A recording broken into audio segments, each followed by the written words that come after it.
Hey, and welcome back to Duff's Tavern. Today I'm joined by Ed Sessions Hello. of Ed Designs. Adventures Design. Adventures. Yes. But we still call it ED, so Ed's Design is perfect. Perfect for that.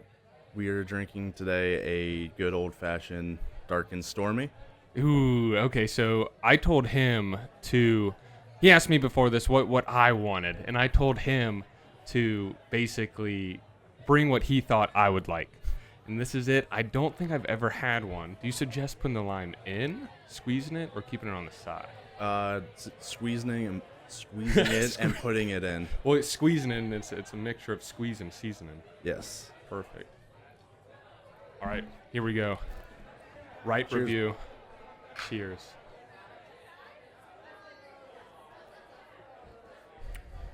That's good now. Yeah. Are you kidding me? What is in that? Okay, wait. That's what that is? All it is rum and ginger ale. Okay, well, rum is like the sweet spot to my heart. And Yes. I never drink rum unless it's like either I want to forget the day or if my girlfriend's trying to trick me into getting drunk, sort of thing. Oh, man, this is so good. You've got to be kidding me. So one thing I do with my friends is I send out drink reviews. Yeah. And I do my own drink reviews. So something I actually came with is my drink review scale. So these are all the drink reviews, and for the listeners at home, I have spreadsheets. a spreadsheet of my rankings and my top energy or flavor drinks, mainly energy drinks, because I've always wanted to start a TikTok called Eccentric Drinks, and it'd be Ed for short. And it's me trying all of these energy drinks, but my heart rate has gone way too high within the past, like, I don't think there's a correlation at all. really? I don't think so. Really? Why? That is sarcasm. Oh, damn. That's, damn. You got me. All right. Well, so I do, you ever, like Dave Portnoy, Yeah. he does those pizza ones. Yeah, and- one bite. Exactly. And so he is very good with ranking it. Like, he doesn't give things 9s or 8s unless they're superb and something up there. So I kind of wanted to follow a little bit of what he was doing, but kind of fallen out of love of his reviews because he's becoming a lot more annoying in my opinion. Do you know who I'm talking about and everything? I like Dave Portnoy. Yeah, the only thing yeah. I don't really like is how much he likes Taylor Swift. That is Does just, he really? Oh, he is a huge Swiftie. Really? Yes. Did you not know that? No, why is he? It's Dave. It's the same man that That's tough. has champagne bottles of his enemies that he pops when they. You have not gone into Dave Portnoy. No, lore. I haven't. I've only seen like the bar stool outside of him, and then him going on the news stations and absolutely trashing the other reporters, and like that's what I like from him. But I also liked what he did in COVID with all the yes, like small local businesses with Yes. the Barstool Fund. He is definitely a polarizing figure, but he is. I'll give him credit. He has stuck to himself. yeah. Like, Does he still have that girlfriend? Do you know? From what I've listened to his BFF's pod, I think so. Yeah, because she's like, she's a lot younger than him, and I mean, he obviously does well for himself to be able to continue running Barstool, but he just went back to like the New York offices or something, and then he's getting all on these people who are basically coming in at like 11 o'clock and leaving at 1, Yeah. and they aren't filling out a full day. That's something also I like from him, but he's becoming way too much of like, y'all need to listen to what I have to say. And honestly, that's not your industry. Your industry is sports. Your industry is somewhat of entertainment. Yeah. Talk about that. They do that. He also Yeah. the giant aspect of he just bought back Barstool from Penn Mutual. So back, See, I didn't know that. Yeah, Penn Mutual was, I think it's a gambling company. They bought that back. He bought that back from them like recently. So when he finally got the money, Yeah. because he didn't like that whatever his choices were, someone had to go above him. Oh. That okay. he didn't like that aspect Yeah. after he brought Barstool basically from the ground up. Yeah. Yeah, no, because I watched like a YouTube documentary Yeah. about like the early startings of Barstool. Because one of my friends, I think he officially works for him, but his name's Peter, and Peter Zervis works for Barstool, and I mean he's a perfect candidate for Barstool. He's always been that skit guy, you know. He's always Yeah. writing fun skits. He's just a funny guy in general. And he fits so well there, and I wish that they would focus on partially him, but I don't know what he does because I haven't talked to him in a little while. But I mean, he's really into sports, dedicated. It seems like he dedicated a lot of his life into sports. Like throughout high school, only conversations I'd have with him were sports, which means I was not having a conversation with him because You don't know sports ball. I don't. I'm very bad with it because when I watch it, I'd rather play it. Yeah. You know? And that's really what got me into different sports and everything else. But back to what I was saying, back to the rankings and the ratings. My number one, my gold prize is only ranked at 8.7 out of 10, and that's the Ghost Warhead Sour Watermelon. Yes, it is like I usually go with Ghost. Yeah. Before I started, I had Gamer Subs. That's what I've been having a lot because I wake up before. Gamer Subs? Yeah. What is that? It's like a powdered drink that you put in the water. Mm. So I got that. Do not look up half of what the labels look like because their big thing is anime. Yeah. Big titted women. Yeah. And that is on their shaker cups and most of the stuff. It's funny because when I was at my parents' house, like I put it in the cupboard. My mom opens it, and God. the flavor I have is like blowhole blowout, which is this one like whale streamer. Like she's a VTuber and has like a whale. Yeah. But it's just her with big whale titties. And my mom just opens it and Couldn't be more proud.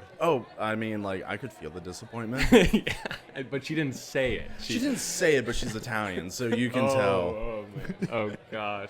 Is it like basically what G Fuel almost should have been? Yeah, so their main competitor was G Fuel. Yeah. But G Fuel would give you crashes. It had the big scoop. This is a lot more condensed and smaller of a scoop. Yeah. You ever had Glitch? No, I haven't. It's so. Do you know the YouTubers like the Vanoss group? Yes. So there's one Wildcat, the Tyler Wine guy. He started his own like Glitch. It's called Glitch, and I started sticking with that because you're right. The G Fuel, I would have awful crashes, and if I literally sat down and I took G Fuel at let's just say like 2 o'clock, and then I wanted to come here and stream at like 5 or 6. I mean, I'm done. I'm literally on my couch falling asleep, and I'm like, well. You know, I had this whole plan of streaming, and it just got ruined, and I started doing Glitch a little bit, and I can even give some to you a little bit later because I have, like, the testing packets. Yeah. Oh, my gosh. The difference. It's crazy. But I just tried, do you know what is, I think it's ashwagandha? Yes, the sort of pill thing. Yeah. I take it a little bit for working out. Do you really? Yeah, because I forget what it actually does, but it helps with recovery after workout. It's also a mood stabilizer. Yeah. And then the third main target is it increases Sperm count, right? no, the dick. Oh. Okay, well, then I gotta start taking it more. Damn. Yeah, why do you think I took it? No, but it was like 200, I think it was like 200 milligrams of ashwagandha in this energy drink, and it said lion's mane. Mushroom. Yeah, the lion's mane mushrooms. I couldn't even finish. I took maybe 2 or 3 sips, and then my friend and I just basically just poured it out and used it. I couldn't see that in an energy drink. But they do have like the lion's mane like supplements along with the ashwagandha. What is lion's mane? Lion's mane? It has been tested to help with your brain, basically. It Really? helped, on it, they have, Alpha Brain by On It helps, like, it's a neurotropic. Yeah. So it sort of helps, like, your brain capacity, long memory. It helps with that, and I think On It's one of the only, like, clinically trialed ones. Really? Yeah, because the supplement market, there's a lot of stuff that isn't trialed Yeah. and is trialed, and I mean, we're in the U.S. Yeah. Everything's being tested. Why isn't that more popular? That's what kind of confuses me, especially if there's benefits. Unless there's only been like a few studies or like 1 or 2, then that somewhat makes a little bit more sense. there's been a few, but it's been on the growth of getting popular and people finding out about it. Yeah. like a lot of the sports industry and sports nutrition industry, a lot of them have just been trial and error, seeing what's working, because it's a science, but not set science, because everyone's body's different. Yeah. That is. I didn't even think of that. That's exactly why I'm not in that industry. You're kidding. Because I've always wanted to try like ashwagandha, because it's a stress reliever, they say. Yeah, it's and mood stabilization. Yes, and it helps with anxiety, and I have the worst anxiety, and so I'm really looking into that, and I've been looking into other like supplements, like the different vitamins and everything like that. See if it boosts my mood, because I'll go, I'll work for few hours straight, no breaks, nothing, and that's probably what gets me and what kills me in the end. But I need to half my days I got to, because then the next day it's gonna be just like that. But do you take what is that all the lifters would take with before they would work out? God, what is Pre-workout? No. It's the most basic. It's one of the most basic things everybody takes over time if you're really into lifting, working out, not endurance. Creatine? Creatine, yes. Yeah. So I took creatine for like a year. Yeah. Maybe a full year. And I had read all this stuff about like when you get off of it, all that weight that you built up, it's going to turn into like water weight fat, basically. Yeah, creatine mostly just retains water in it, and it helps while you're working out to replenish your muscles, along with a whole bunch of other things. I feel like I should reiterate this again. I half know what I'm talking about. Dude, I'm not a source of information. Hey, if people are coming here for information, then they pass Google at that point. I'm just some bearded guy that likes drinks. That's it. And that's perfect. Well, because I have a lot of friends, or at least not a lot of friends, that are into working out, but there's some of them that are very into working out, and then some of them are like, well, all the supplements they're taking, like, wait until they stop. Yeah. And that's one thing, because I am so bad about working out myself, because I did sports throughout my whole life, and I always had, just like you probably had somebody always on your ass, like your dad, saying you need to get better or you need to work out. That was my family at the same time. Yeah. Well, then I get shipped off to college, and we have training and we have everything scheduled, and it's the same thing. So then I get out of college, and then you're just off, and you're like, oh shit, I have to do everything by myself. That almost sounds like, it doesn't even almost sound, but in my mind that is like spoiled mentality, in the way of, I've always had a gym I could go to, I've always had some sort of place I can go to, and now I'm like, well, crap. So I bought myself a bench, and I bought myself some free weights and everything, and I do not use it as much as I should. And from if you look in my my cupboard, I have all of these supplements and vitamin shit, and they're all full. They're all still full. Like I am bad at taking my supplements. I literally bought a old person pill organizer for the week just to remember it. But I don't take that many. I take like ashwagandha, D3, an iron supplement, fish oil. Yeah, fish oil is a big one. Yeah, and I think one magnesium, maybe, I forget. It's been a while since I've remembered to fill up my pill container. Okay, well, I got a surprise. Not a surprise for you, but I had told you a little bit earlier that this is my first podcast ever. So I did a little studying, little reviews here or there, and so what I did was I went back through all of your podcasts. Oh God. And I took some notes, some things that I was, not liking, and some things I were liking. And again, everybody at home, here I have Duff's Tavern's notes, and it's almost gonna be like not grilling your past hosts, but what were they almost saying in a way? But okay. So the first one right off the bat is the word hooker. Now, some people who don't know what rugby is obviously don't know what hookers are, but obviously some people who don't know rugby know what hookers mean in a way. So when I heard that, and you had told me this before, but what's a hooker? Well, a hooker or lady of the night. No, I'm kidding. There's actually two things with hookers in my past. Yeah. So, the hookers in rugby, you have a number, and the number responds to the position. Yeah. So like every number 1 will be a prop, every number 2 will be a hooker, and every number 3 will be another prop, followed by whatever positions you are is the same number across the board. The hooker he throws into lineouts, which is basically just if the ball goes out of bounds on the sidelines. Yeah. 2 people pick up one guy, and one other guy on the sidelines throws the ball to the guy in the air. The hooker is the one that throws it. Okay. But where he gets the name What's the person being thrown in the air called? It's the lifter, but it's usually the people who usually do it are the locks, which are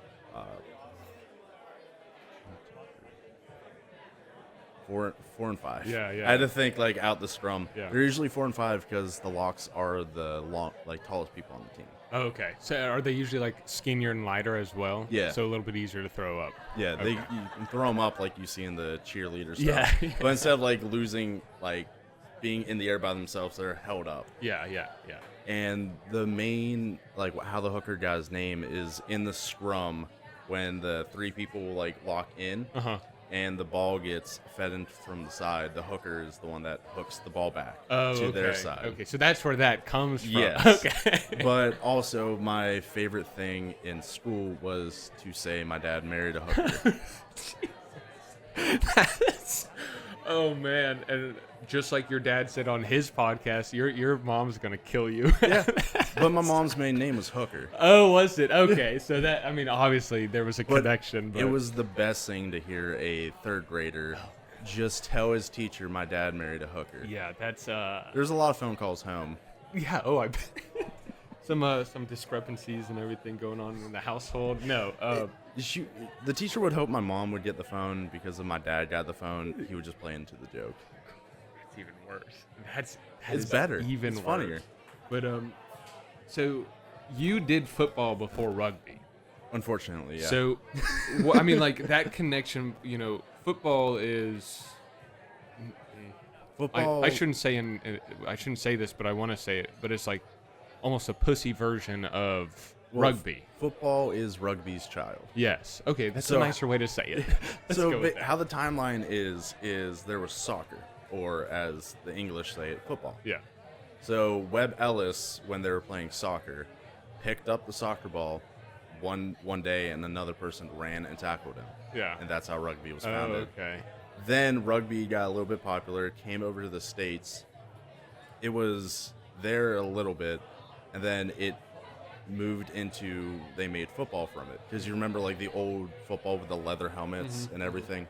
In rugby, there's a scrum cap, which you can wear to sort of protect your head. I've seen those on the other side. Like when they wear that, that's how I know rugby. Yeah, so rugby, they took the scrum cap and made it into the helmet and then added pads. Okay. Yeah. Was that just like to, help people? Do you know, like, was that to help not injure themselves, or? It was for a safety thing because rugby has one of the least concussion rates in sports. Really? Because when you tackle, you take your head completely out of the tackle. Instead of like football where you're just charging at them head first. That's why they have to add a lot of pads to it. Yeah, that's true. That's true. Because we're not going to teach them not to hit someone hard. Yeah. We're just going to add more armor to them. Yeah, it's interesting because you said like rugby has the least amount of concussion rates. One of the least. One of the least. Well, you kept saying you kept injuring yourself. I'm not the sharpest tool in the shed. Well, here's the thing. I've known so many people who play rugby. My old dorm used to actually look down at the rugby practice team. So I got to see some people's legs being broken, some, arms being, or shoulders being dislocated or something. I remember going, like, what? Well, aren't you aware of that injury process? I mean, where does that almost confidence come from, though? A lot of the injuries come from just freak accidents, for one. Like something might happen, something might twist weird. Oh, yeah. The other ones are just people who aren't that knowledgeable in the sport and the safety of it. Yeah. And sort of going out there and getting injured and like the worst things happening. Like me personally, I broke my collar like right at the end. Then I broke one of my carpals the scaffold. Yeah. Which I didn't know was broke for like months. I was still like playing and lifting on it. Nice. But there's a lot of injuries, but from my 10 years of playing, there's been a lot of recoverable injuries. I haven't seen anything gruesome. Yeah, really? Yeah. Oh, man. Well, go ahead. Like, the worst is, like, broken collars. I think a dude broke his shin. Oh, my God. Yeah, I think we were playing some North Carolina team. I want to say it was up in Charlotte. Yeah. And could have been Queens, because that's my alma mater. Yeah, we didn't play Queens. Queens was above us. We were in, like, Division I don't know. Yeah. It was. I played for Coastal. Oh yeah, that's right. Well, I feel like Coastal, and I might be incorrect, because Queens just went D1. So Queens went D1, yes, and they were D2 originally, but their rugby, like so many of their teams were also D1. Yeah. Because men's volleyball, there's not a lot of men's volleyball teams on the East Coast apparently. So a lot of them are on the other coast or in the Midwest. Yeah. Some area over there, but. They are D1, and I was like so confused. But Coastal, I swore we had played Coastal in a few things or something. It was probably like sevens tournaments or just like scrimmages almost. Yeah. Because like a lot of the rugby coaches in like the East Coast sort of know each other. Yeah. Okay. Like a lot of them talk. Like one of Queen's old coaches used to coach down at the Citadel. Really? So I am terrible with names. I forgot his name, but I wouldn't know it anyways. Yeah, I met him at the Citadel. Then he went up to Queens, so I'd see when I would go up with the Citadel. Yeah, Queens was playing. I'd always go over and say hi to the coach. It's so weird because I've only ever worn like my Queens stuff outside of Queens, like maybe once or twice, like downtown Charleston, and every single time I get stopped. Every single time by one person saying, "Oh, I have a son or a daughter who's thinking about going there. Like, tell me a little bit about it." Yeah. And because my dad went there, he was, I think, not the first, but the second class of guys. So it was like 5 guys and all girls. And so, of course, he had a grand time. But I mean, that's when they started to transition to both genders and everything going through. Yeah. But I was a second. Guy to go through Queens who had a dad go there. One of the other people who did that was a golf player, and his dad was a first class, so they beat me out by 1 year, something like that. But Queens is, and then you go to random people and they're like, you mean Queens, New York, or Queens, Canada? Because there's a huge Queens in Canada, apparently, like Queens University in Canada is the place to be. Yeah. Because you look up Queens University, you have to type of Charlotte afterwards. There's no way you can get around it, but I remember our rugby team being stupidly good. All the guys on that team it was like a brotherhood. Yeah. They were very inclusive as well. Because I was on the track team, and I always would get injured. I am very injury prone myself, so I would always be in the training room, doing something. I would always see the rugby team come in at the same time, so I got to see a lot of their injuries and everything going on. And one of the worst injuries I saw was this guy's leg, from basically his hip flexor down, his left leg, every which direction. Bones. I mean, it was filthy nasty. They didn't even bring him in because of how bad it was. They took him straight to the hospital. Yeah. And when he came back, he's showing us all these pictures and everything. And he was like, yeah, well, I think he's one of those people who are on the line, because he said he was pushing and somebody took out his leg and everybody kept pushing. And they kept apparently pushing right over him. And his leg basically went, and it's not supposed to go this way. It went 90 degrees the wrong way, and then again 90 degrees that way. He flamingoed. Yeah, he was under everybody. He was done for. Yeah. Is that the term, flamingoed? That's what I call when like your knees go 90. Yes. Like the one throwback, but like the one worst case of flamingoing I saw was Marcus Lattimore. Oh, yeah. My hands are so clammy right now because I'm thinking about it. It is one of those like images that you saw that sticks in your head. Who was the basketball player that also, that wasn't as bad, but you still got to see some of the bone. Yeah, I don't know. neither do I. I only know the Pacers. That's all I really just know the focus on. Celtics. That's yeah. it. Well, I used to know the Celtics. One of my buddies was on the Celtics. Got Traded to the Pacers, and he just actually today signed a 3-year contract for $33 million. God damn. So he's going to be at the Pacers for a while. It's a good group there, though. Does he want to be on a podcast? I could add. I'm probably going to send this to him, and but he's always been. His name's Aaron Neesmith, and he has always been. Just somebody who I've always been able to talk to, very easy. He's like the type of guy to walk in and you just catch up right away. Yeah. Sort of down to earth type of person. Very, compared to a lot of other people you'll see in that sports industry where it's like, oh yeah, I'm the best, or oh yeah, like I've really practiced, like everybody needs to bow down to me. That dude would never do that to you. He is one of the most humble. Yes, very humble, very humble. But I'm trying to actually get him trying to stream with me, but my friends and I, we do a Survivor competition. Yeah. We haven't done it in I think a year now because everybody's growing up. It's very hard to get people together. But he was actually in the most recent one that I didn't make any edits for because we didn't have any. The filming basically stopped halfway through. Yeah. Because I didn't plan for filming after a certain period, and I brought all these iPads for people to film, and people didn't want to film, and it was like, okay, what's the point? Exactly. So just kind of scrapped it. But his ass blindsided me. I was pissed off when he did, and he was. I mean, obviously he was boasting about it left and right, but I was like, this is the worst I've ever seen you. I've seen you, dunk on people. I've seen you do everything, and it's like you just won. You just won Survivor, and we were like final 6 or final 7, so it's still a while to go, and he got voted out next. But that dude has always been. I mean, I met him in 5th grade, so he's just one of those people you've known for a while. And his parents are. You can see how he was raised. I mean, they're so nice. His mom came up to me. I was just at the post office. She came up to me and she was like, oh my gosh. She's the nicest person. That's where Aaron gets it. The dad really works him hard, but in the best way possible. Yeah. Just kind of like your dad. I mean, it seemed like your dad when... He put a good bit of work ethic in me. Exactly. But him, both, and my mom. Like, I have to give both of them credit because I grew up and... Like, they were both teachers. My mom teaches the deaf and hard of hearing. Oh, she went to school for that. She is perfect because she's Italian and she gets to work with her hands every day. Mm-hmm. Yeah, she naturally talks with her hands. So it's just like it fell in naturally. But I grew up with them working all the time. So I got along with my line of grandparents. Like, my grandfather was a miner up in West Virginia. Yep. Both sides were miners.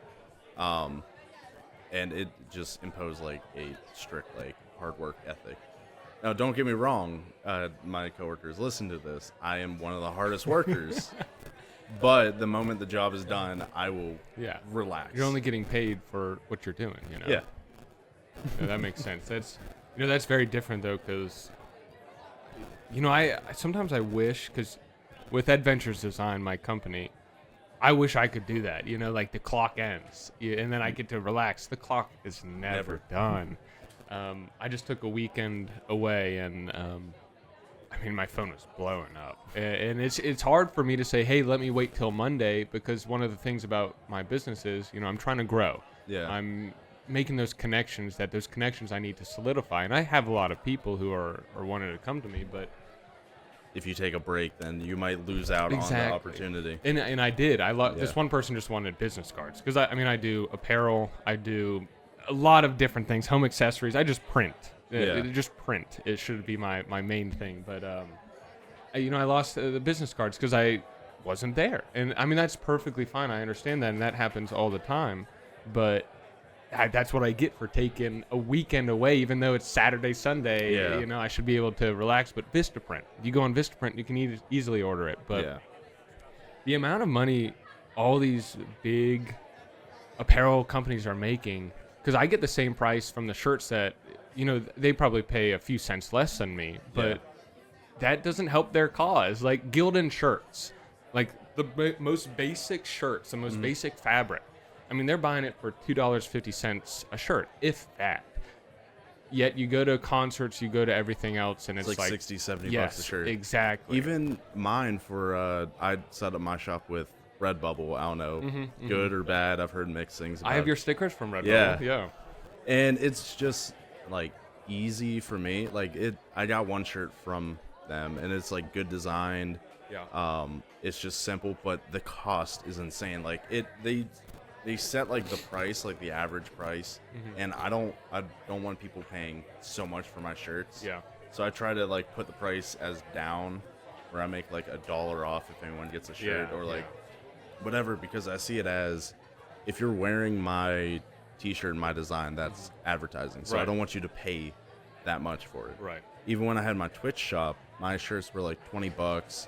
Like they had like a range, and I threw that all the way down. Yeah. I mean, and I looked on when I was trying to figure out, if I wanted to start my own business, everything, and you had shown me that sticker side of Redbubble. Redbubble. And so I looked on Redbubble, and I mean, it is crazy how intricate they are, because I'd never heard of them before until you had brought it up for me. And, they also make a lot of money on the backside of what you put on, because you're right. You have that drag and drop of minimum and maximum, much you can pay. They always tell you in business, or they don't always tell you, but a good practice is almost like you want to make 50%. So you just almost double whatever you have and you sell it. And that's why a lot of the prices are like 65, whatever. Same thing for me. I do my shirts. I print my shirts, custom shirts. You send me the design, whatever you want. It doesn't matter. You can get it on the sleeve. You can get it right here, everywhere on the shirt. It does not matter.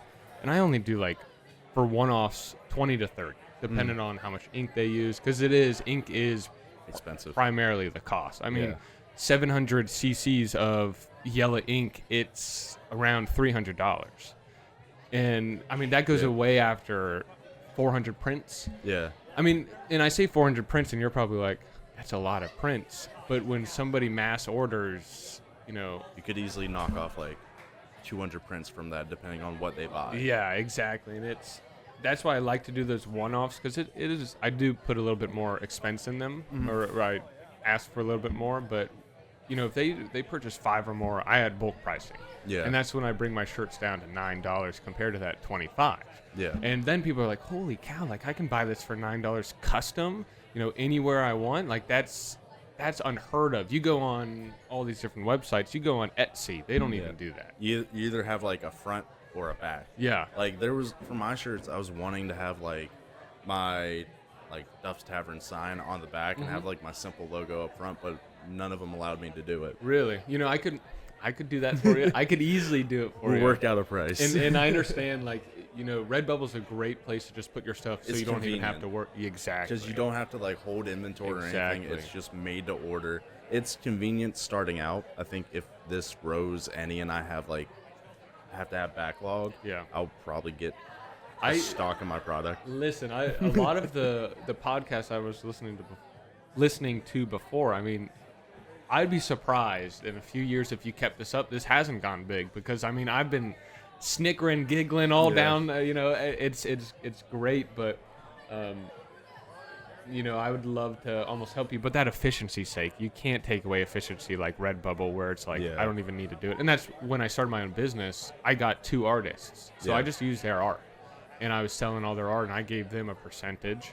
And I still have them on my team, but I stopped doing that because it is a lot of work, and you need team members to help you. When it's just myself, and I have a Shopify website that only allows me to put 50 items on it without paying $15 more, I'm not going to be doing that. That's why I haven't done Apple. It's sort of different. Like Apple, they charge you $20 a month to put podcasts on Apple, which I don't want to do that cost you until like I get something from it. I know how bad that sounds. No.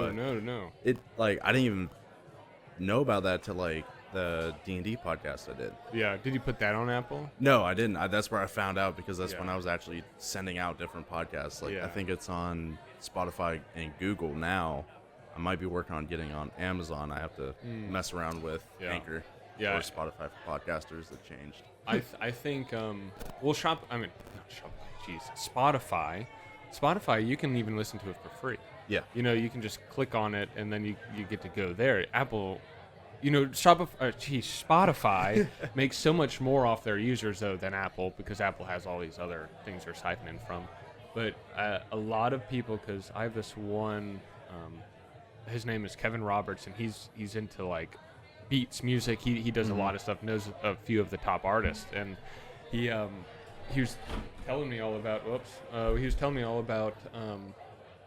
all the music he makes and how much people are making off of it, and all these record labels, and how people aren't going with Spotify because of how much they don't make. And, it's like less than like cents. It's like a tenth of a cent per listen. Yes, and so they say to use Spotify for advertising. Yeah, like trying to get your name out there. One band in particular, Magic City Hippies. Have you ever heard of them? No. So I did find Dexter and the Moon Rocks. I've never heard of that. It's so they blew up on TikTok because a lot of their music was followed by tatted up emo girls. Yeah. So they had like the wall of emo girls, and that's how they blew up. But they also have like good music. I think they're based out of Austin, Texas. I'll have to give it a listen.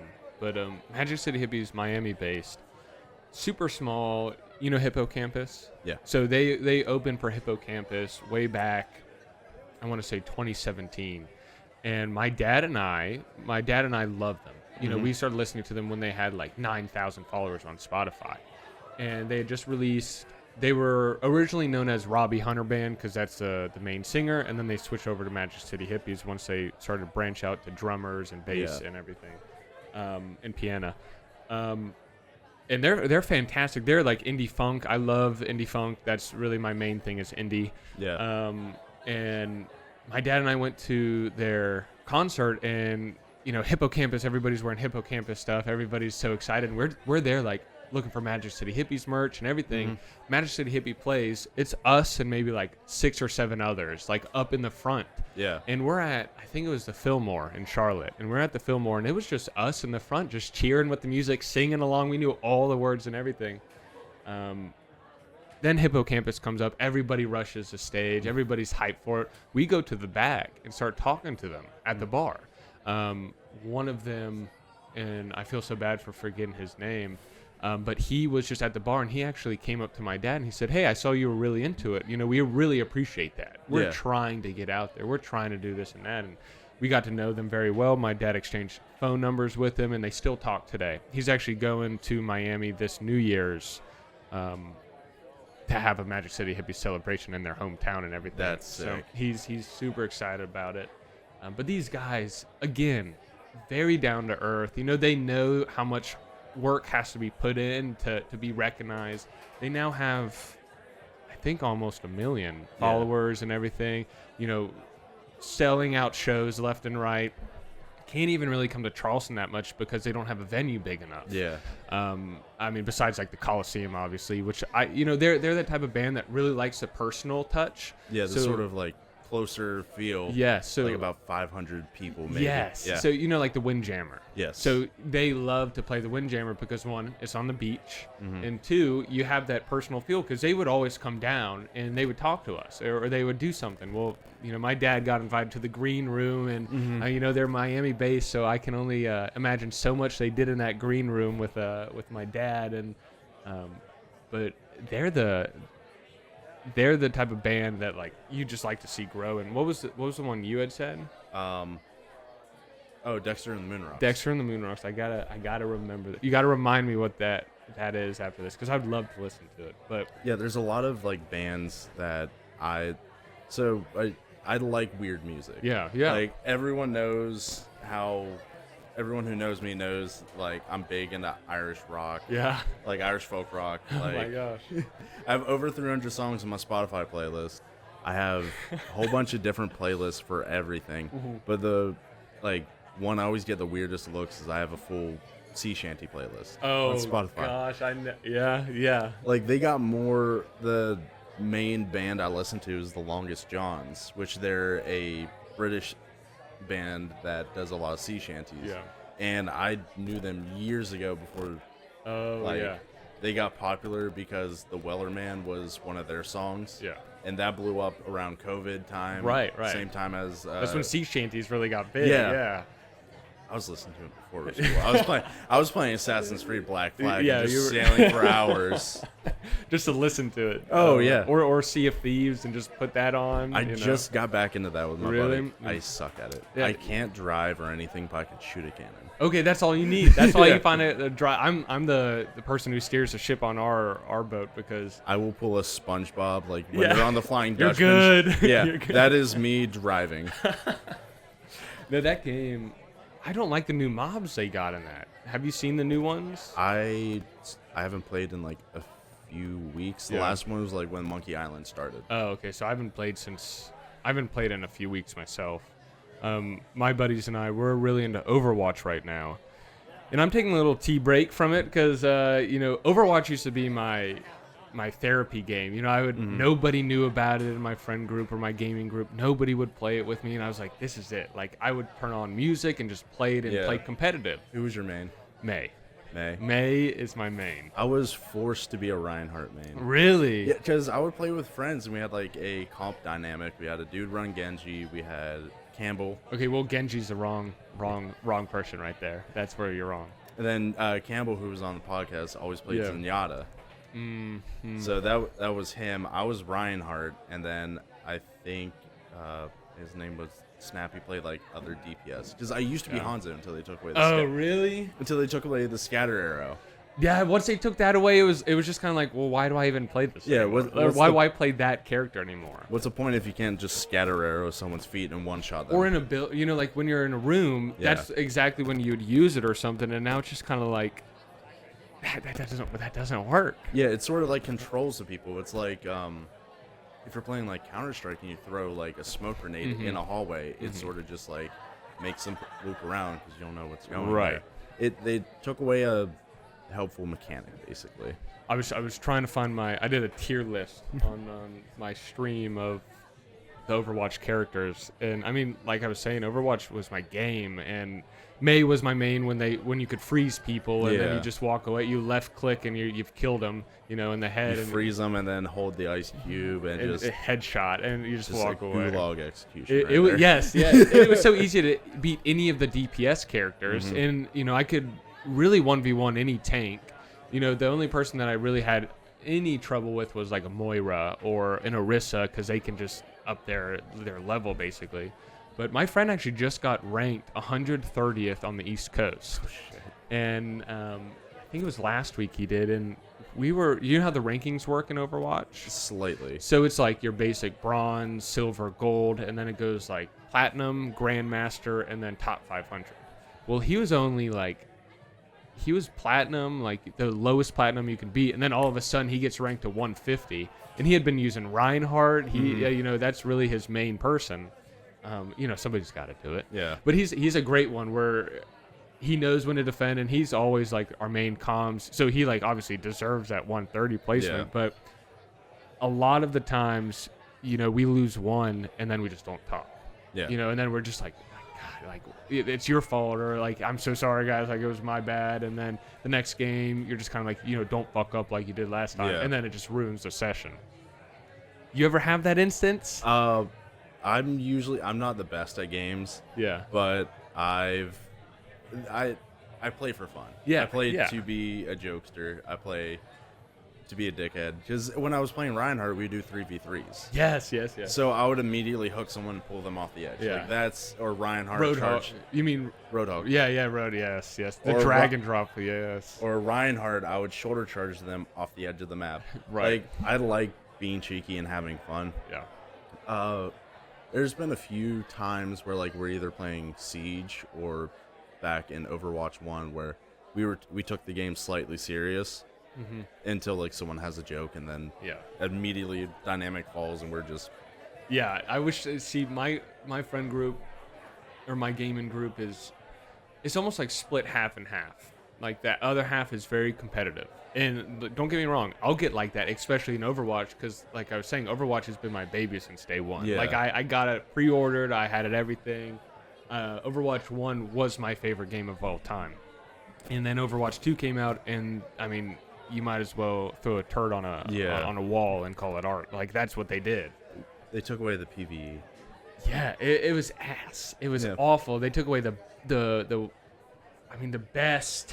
God, they took away the best assault maps. They took away the best maps, and I mean, Blizzard, you can suck my ass. And since Activision has now bought it, well, now it's Microsoft. Okay, well, it's all Microsoft. I have no hope at this point. I have no hope. I do hope with that Microsoft thing that World of Warcraft might be a that if they Battle can, Pass game. Yeah. I haven't played that. I've watched a lot of it though. I've seen a lot also. I haven't played it. Just because I don't want to pay a monthly subscription for a game.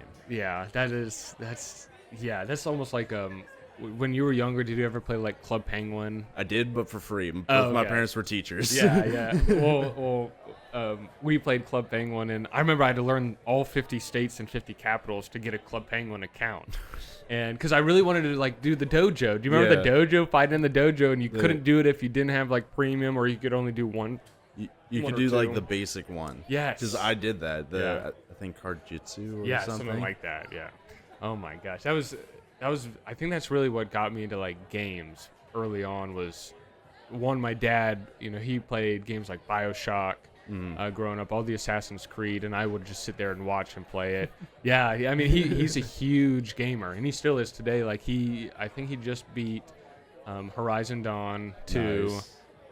He's currently he just finished Cyberpunk, but he's like one of those guys that like you watch him and I mean Act 1, he takes the longest time on Act 1. He searches every corner. That's everything. what I would do, and that's the best way to play it though.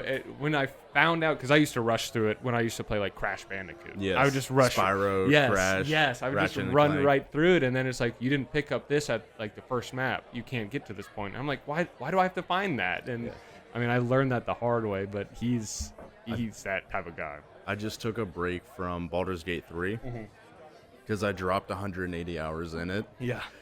Who were you? My first playthrough, I was a tiefling barbarian named Dave. Nice. And he was the totem of the bear barbarian, and my sort of group dynamic was Shadowheart as a cleric. Yeah. Astarion, and then Karlach. So no Gale? No Gale. Why? Because I didn't need a wizard. We had 2 barbarians. Oh, okay. We had the cleric healing everyone, Astarion who would just sneak attack everyone, and then I threw 2 barbarians in there. I mean, you probably got through it pretty easily. I did a lot of damage. Yeah. Oh, I bet. I'm a tiefling shapeshifter. What's the one that can shapeshift animals? Oh, druid. Yeah. So I'm a druid, and there's so many people that are like, you're ugly as hell, and I'm like, dude, like I'm just trying to fucking live. Like, stop. Like that's how the conversation starts. Ugh. Like they don't like tieflings or Githyanki or Drow. And so, because they took like the Faerun actual lore and how they don't get along and put it there, which is funny in some like interactions. Yeah. How far are you? Because there's one thing I don't want to spoil. Well, you can, because I've read so much. My dad's played through all of Act 1. I'm still in Act 1. Yeah. So, yeah, I don't care. So one of my favorite things from like I love dialogue and dialogue interactions in the game. So, down in the House of Hope, when you're trying to get the hammer, if you sneak around and go into what's his name? The devil. Yeah, Raphael. Yes. If you go in Raphael's chambers, you see he has an incubus there. Yeah. And you're just talking to them a little bit, and I was just going through the dialogue thing. I saved beforehand just in case this went bad. Yeah, you have to. So many of that. Yeah. But I went in the bed with an incubus, and just talking a little bit, I got around so much of the sneaking in there. I got what I was looking for, and then I could ask you one question. So the question was, how was Raphael in bed? Oh, Jesus. My character asked. And they're like, that wasn't really a question, but he's terrible. Can I use your body to, like the image of your body to, because incubus and succubus. So then when I get to the fight with Raphael, there was a dialogue option that opened up that said, "You're terrible in bed." Oh, of course I clicked it. You have to. And he was like, "Shut up." And then proceeded to fight me. And the music for the Raphael fight is the best. Is it really? It is. The best way I can describe it is an evil theater kid. Oh, I love And once that. you get there, you will understand. I love that's what like in Telltale games or Telltale games, it's like they'll remember that. Yes. Like Raphael will remember that. That's just what I thought of. That's, oh man. Yeah, but you're into how long do you still play D&D? Yes. Still to this day. Do you do like a table like this, or do you do like a Discord D&D? I've done both. I like in person better because you can go off of you can really feed into people off of just in person. Yeah. Like I was actually playing yesterday. Me and my buddy started up a game, and there's like a few interactions that were just like physical jokes. Like one of them was I watched like Brain Games, which was an old TV show. So I remember a bar trick that I use all the time where you take like a piece of paper, crumble it up and put it down, and you bet the other person whatever. They put their hand over the paper and you put your hand above, but the rule is you can't go to grab the paper until the hand above you moves. Yeah. And the person on top will win no matter what, because it messes with your mind, like the short lapse in thinking. Yeah. You will always win. So I did that to my DM and my character got a free drink.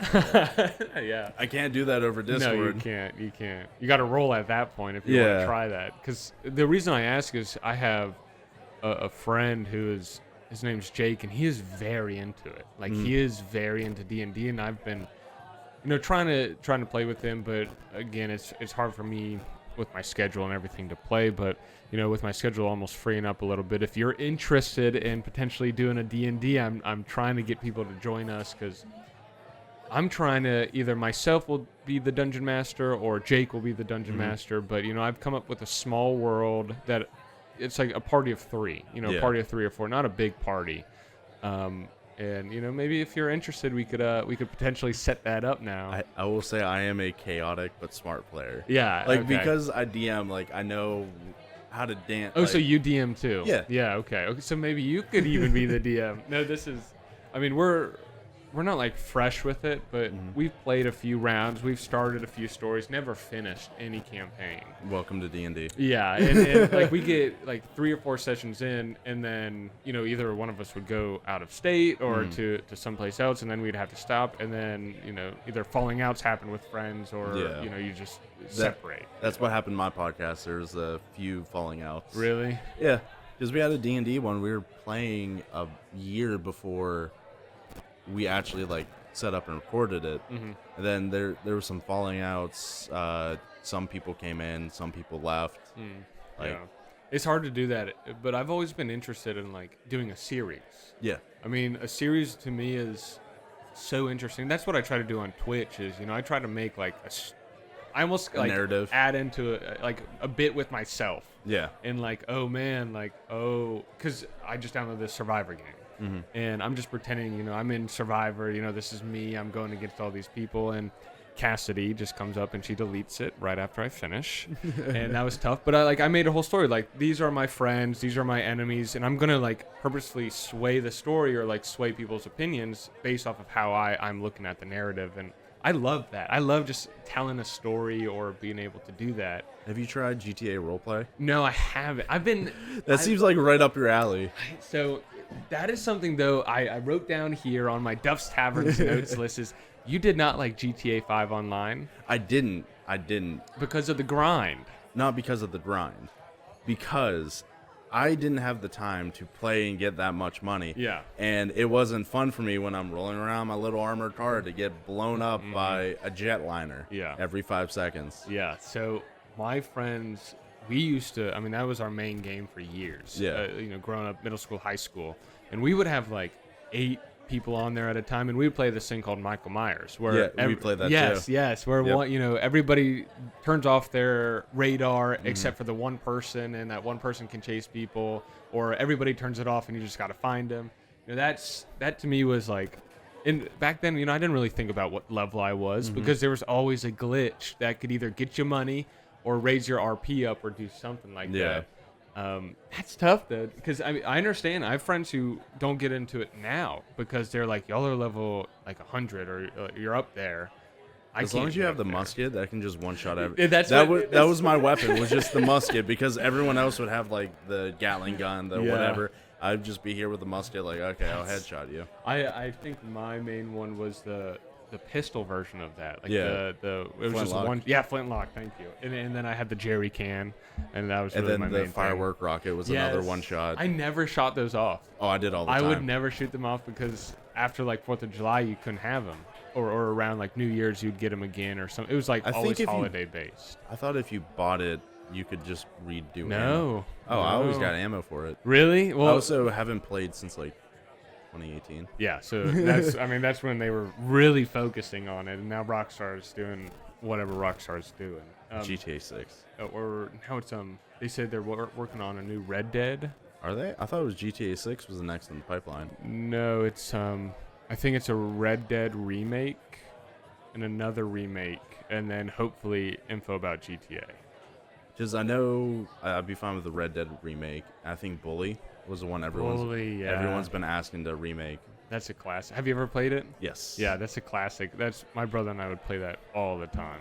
Yeah, I wasn't allowed to play like GTA or Rockstar games when I was young, but when I went to hang out with my cousins, they had GTA 3, Miami Vice. Right. That's how it works, though. I mean, the Jake guy I was talking to you about, the guy who's into D&D, same thing. My parents were very like, you got a T game, and it's like, oh man, like what are we looking at? I'd go over to Jake's, and that's where I first watched The Simpsons. That's where I first watched Family Guy.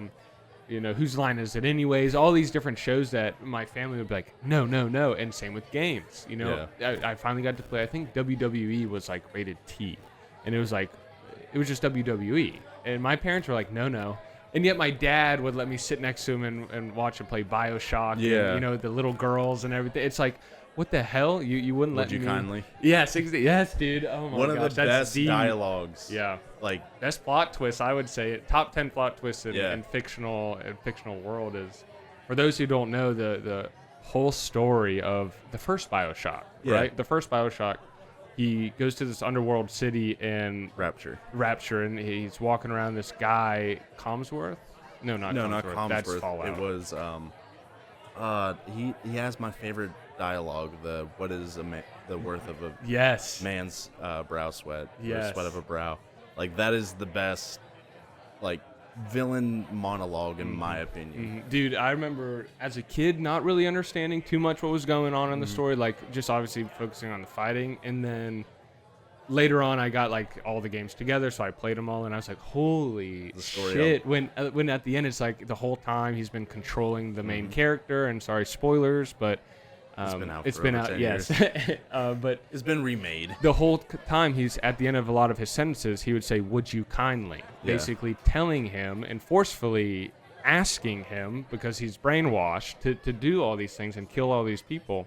And in the end, you finally figure it out. And I mean, don't you tell yourself, like, would you kindly beat him or something with a golf club, and you finally get to take your revenge? But the whole time you're thinking you're doing like the goods work. And yet you're actually the villain all along. Yes. It's like Spec Ops: The Line too. Oh, it was like a game that was really controversial because it was like right around the 2000s era. It was after Modern Warfare 2 with that airport scene, but before like. Oh, okay. Is that the one where at the end it's like white phosphorus? Yeah. Okay. Yep. I remember that. That's the only thing I think I remember from that. I never played it. I watched videos on it, but I know exactly what you're talking about. It is an anti-war game. Yeah. It's like spoilers. It's been out for years, but the dude that you've been chasing the whole time has been dead the whole time, and it is. You. I didn't know it. That's what I knew. Yeah. Said it was him. But man, and a lot of love isn't given to those games, and that is so sad to see. Like, you come up to a random person, and I would say 1 out of 10 people would maybe know what BioShock is. Yeah. Based off of BioShock 3, because I mean, BioShock Infinite was huge when it first came out, like 2017, 2018, and now it's.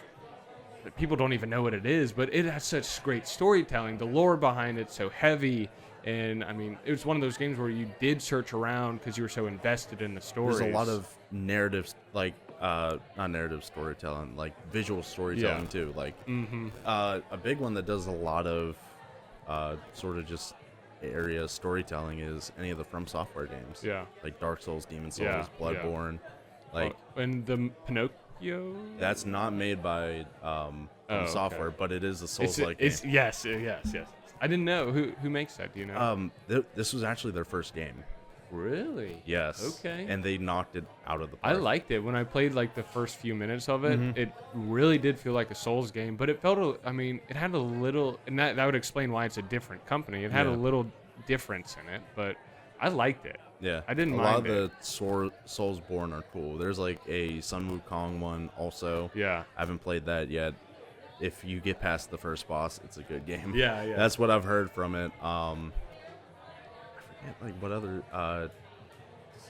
Sekiro, I think is. Sekiro died twice or something. Yeah, I think that's another Souls-like game. Yeah, that's you almost have to. Yes, because it's very sneak based. I think. I never really was into that, but I knew it got great reviews, and I like them because how challenging they are. Yeah. With my ADHD ass, it is so hard sometimes to sit down and do that. I'm not the type of person to, okay, I died by this boss. I'm gonna go up, level, do whatever. Yeah. I am. Same thing. Go in, die. Yeah. Same thing. Go in, die. Just learn a little bit every single time. It's like Dormammu. Welcome to, or hey Dormammu, I'm here to bargain. Yeah. And it's like keep doing that over and over. Oh my gosh, that's.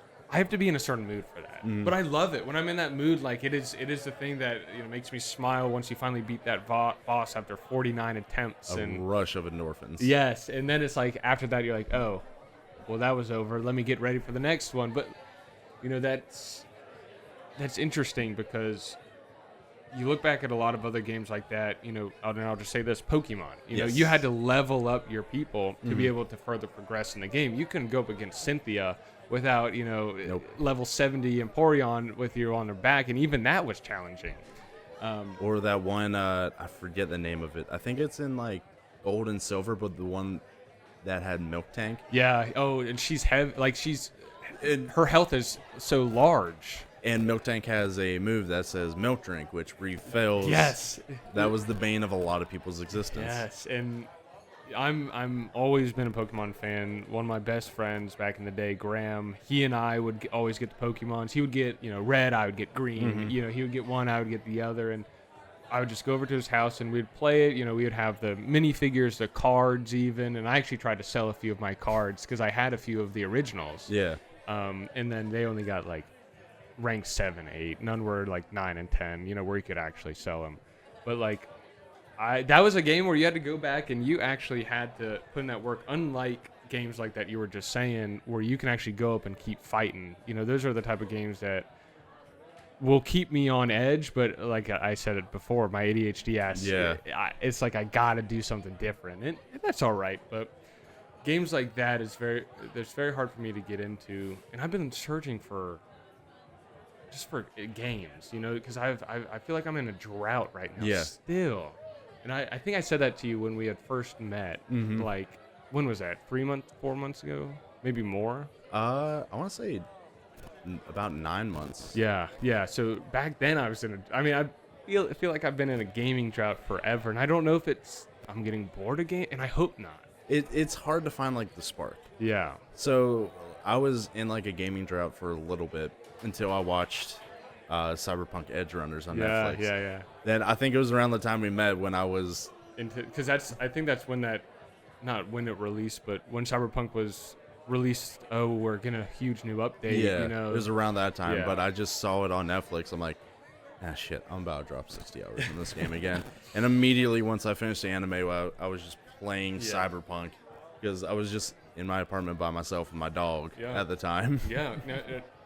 In all honesty, like, when I lived alone in Charlotte, one of my favorite things to do was game, because one, it got me away from everything else I was doing, because in college doing a sport and then trying to do activities and then trying to figure out what you want to do in life.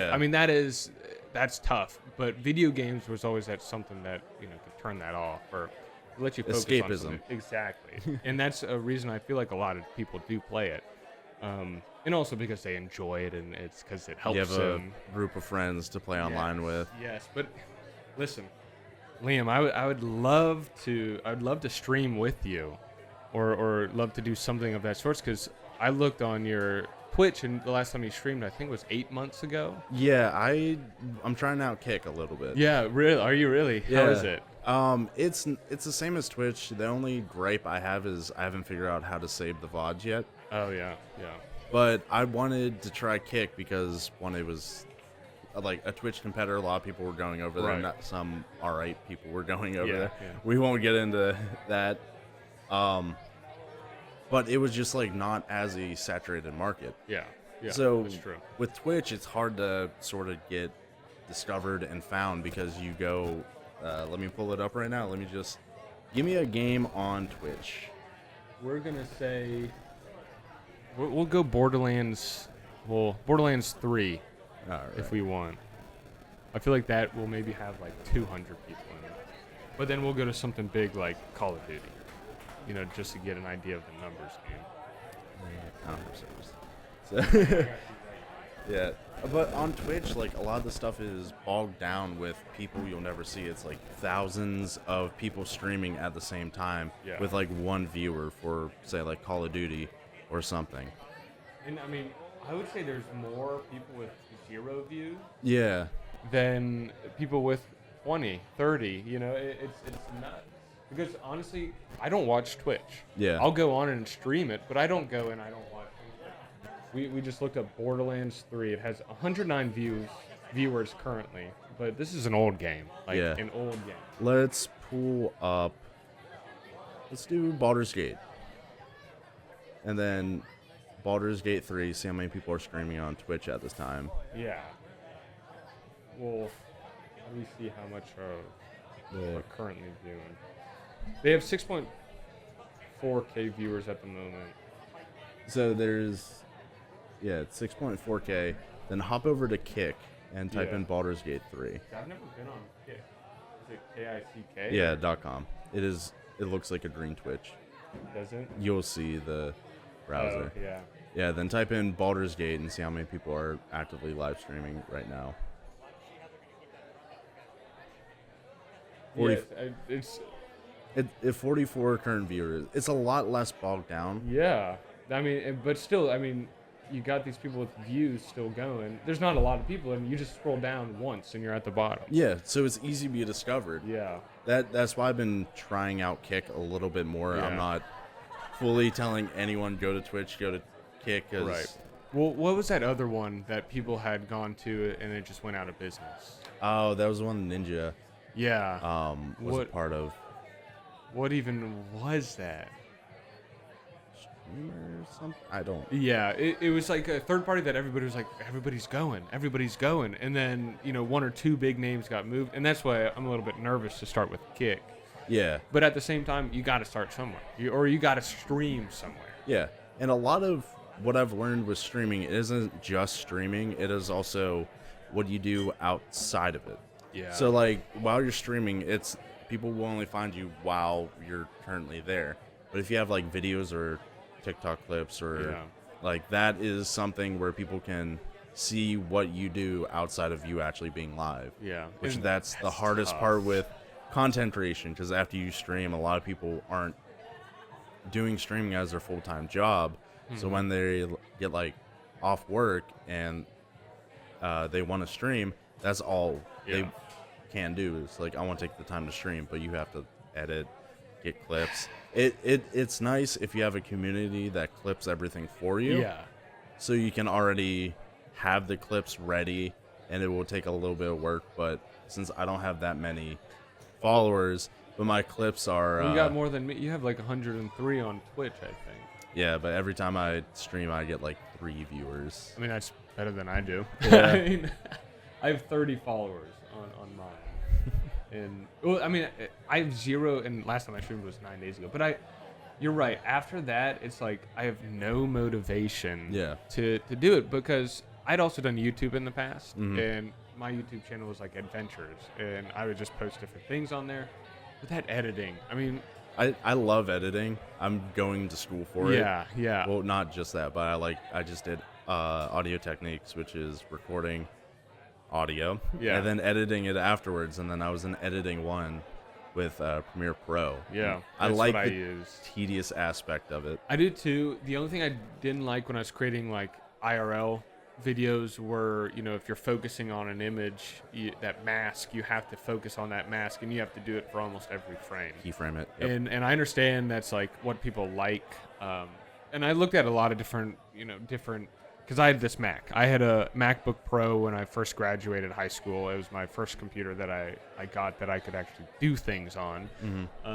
And so I downloaded Premiere Pro and Photoshop, and I was starting to teach myself how to get into it because I was like, I'm using iMovie for all this editing. It can only do so much. Yes. It's like a basic quick editor. But it's a great, I'll be honest, it's a great intro. It's a great to figure out how to clip, how to like splice different things and make sure. How to cut, how to trim. Exactly. Do simple graphics. Yeah, or change your audio at the beginning and, everything. And then Premiere Pro, I had to actually physically, with iMovie, I didn't watch anything. Everything was there for me. With Premiere Pro, I remember I watched hours, days of videos, and you had to. Because there's like there's ripple deletes, there's rolling edits. Yes. There's a whole bunch of stuff that you can do with Premiere Pro. But once you start learning it and you make those keys for yourself and you start figuring it out, it's so much easier. Yes. It is sort of like, it's like being a pilot, all the switches in the cockpit. Yeah. But once you know what they do, it's a lot easier. You use like not even half of them. Yeah. With the main thing. And one of the things I did not like, and I'm just looking at the time. 2:30. No. The how long we've been going. Oh, an hour so far. Hour 11. Oh, perfect. Like right down there.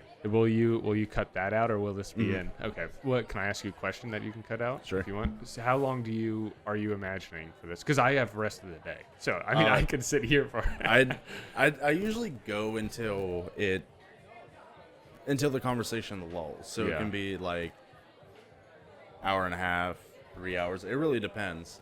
I know we have to get through the list. Yeah, I was about to say, we haven't even touched on half the list, but it's almost like this isn't our first time meeting. This is our second time meeting, and I've been meaning to get in contact with you. I've been meaning to have a conversation with you or something. So I appreciate you reaching out to me because I'll be very honest, and you can keep this in, you can cut it out. I don't care. A lot of my friends are not my friends anymore. Yeah. A lot of who I'm growing up with is not who I grew up with. That's just part of life. I understand people grow apart. I moved out here, and I wouldn't even say out here because some people find it too far. Some people find it from Maine, Charleston area. For those who are listening, we're in the South Carolina, Charleston area, and I live 25, 30 minutes outside of downtown Charleston. But with traffic, I mean, that could be awful. 2 hours. Yes. Charleston traffic's not a joke. I've said it multiple times on here. It is awful. Like when I lived in Charlotte, I liked Charlotte traffic because everything kept going, but you'd still have like bumper to bumper here and there, and you could swerve in and out and people wouldn't care. Here, it stops. It's like you got to stop, but if it rains, it's like you can't go over a puddle. And when it snowed here, oh my gosh, you just wanted to beat your head against a wall. But, moving out here, I've lost a few friends and I understand that's part of, I moved in with Cassidy. Yeah. I got a cat. I started my own business. That takes a lot of my time. Well, a lot of my other time I like to do is gaming. Yeah. A lot of the things I like to do is expanding my mind in not like fantasy, but like I love fiction. Fiction is something I've always wanted to go into. Whether it's writing my own stories, which I've started to do, or writing scripts, which I've also started to do. And I love having those little skits and and another reason and throwback to the beginning of this conversation with Peter, the guy who's Barstool, he would write the funniest skits. And I remember one of the skits we had done it was a conversation between George W. Bush and George W. Bush. And it was just like there was a copy of them and they were having a conversation. And during that skit, we had the mask on, and that to me was one of the funniest things, and I think that really pushed me to, start writing and everything more. But when I'm not working, the last thing I want to do is nonfiction, or the last thing I want to read about is nonfiction, because a lot of the times I'll put on podcasts about nonfiction stuff. Yeah. And we're back. Yes. Sorry about that. My bladder's like a minuscule sized. It's an awful one. I pee every other hour. Yeah, but growing up, like a lot of my friend, it was weird. Like the thing coming from high school. Yeah. Is you had a group of friends you saw every day, would hang out, and then like as you get older, everyone gets busy. Mm-hmm. Like my group of people I deem like close friends with, I don't see very often. Like one of them, Daniel, who has also been on there. Yeah. He like I rarely got to see him until we started playing Dungeons and Dragons together. But I would always like keep in touch. Like we both work out, so our Apple Watches. Yeah. My workout would go, his workout would go. I'd always respond insulting him. You'd always. That's part of my notes. We'll get to that, but keep going. Sorry. But it's weird, and like I sit down and like think a lot more than I should, and like I've said multiple times, my brain never stops. It is the best and the worst because I have so many creative ideas, but also I have so many creative ideas that a whole scenarios that would never happen will just spiral. Yeah. But so like I sit and think, and it's just weird. Like in high school, like these are my best friends. We're always going to hang out, and then like 5 years down the road, it's like everyone's off in college, everyone's moving, doing whatever different ways, and I'm just sitting here like, oh shit. Yeah. I'm like 24 and don't really have that many friends. I mean, I'm 23 and I don't have many friends. You know, I say that I have friends, but you know, I don't. I used to be really into like reaching out. Yeah. And I used to be very big into that. And I used to be in college.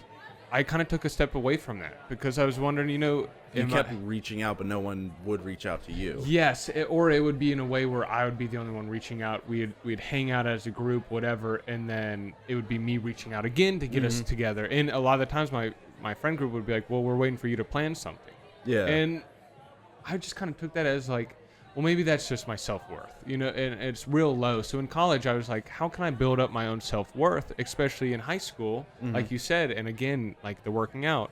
I always had an environment where it forced me to socialize. Yeah. It forced me to talk with my friends, and my class was only 100 people big. So everybody knew everybody. Yeah. And I loved my high school class. I think all the time, like maybe I did peak in high school because that was the best times of my life. And you know, I'm only 23. I've got so much left to live.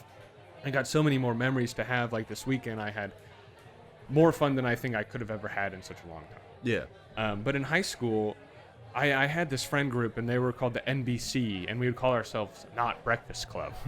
And what we would do is it actually... For like the movie or the podcast? So neither actually. We first started with it was a friend Jake and I, and you know, a quick side note is your dad's friends were Jake and Mike growing up, and Ed, his cousins. I had the same friend group, Jake, Mike, and Ed. So it was. Did y'all still steal the big boy? No, not like they did. No, but we've done some shit that definitely will not be able to say here. But yeah, I mean, no, not as. Wait till like 10 years when the statutes of limitations. Yes, dude. We'll do another podcast in 10 years. That'd be ideal. That'd be perfect. No, but you know, they NBC, Not Breakfast Club. You know, I made shirts for them. I made all this stuff with them, and I would still, you know.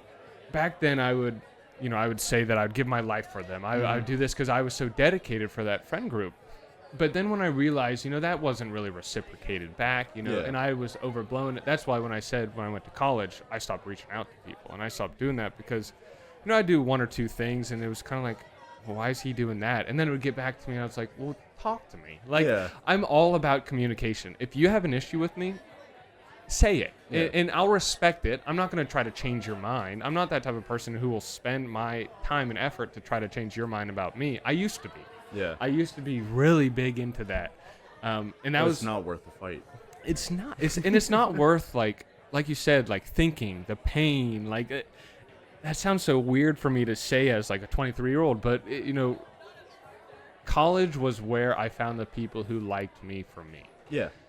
And I hope you might have had that at Coastal, but at my year and a half there, I found like a lot of like cool people. I still attempt to like keep in touch with. Like one of them, I think I mentioned before, was John White. Mm-hmm. Like I was on the rugby team with him. He was this big guy from Maryland. Yeah. Like wore wife beater, long and boarded around. Yeah. Really intimidating. And I, like, believe it or not, in high school I was really reserved. Like I didn't really. Everyone knew me of me, but they never really talked to me. So in college, because of a little bit of liquid courage that might or might not have been underage. Yeah, try to bust me now. Oh, well. They got no proof. Yeah, they got maybe. We do live in the age of phones, but I'm a shit talker. Mm-hmm. So I'd see John White, and I saw him at like Chick-fil-A and something. It was like right before practice. I'm like, oh, Chick-fil-A for practice. That's a great choice, my dude.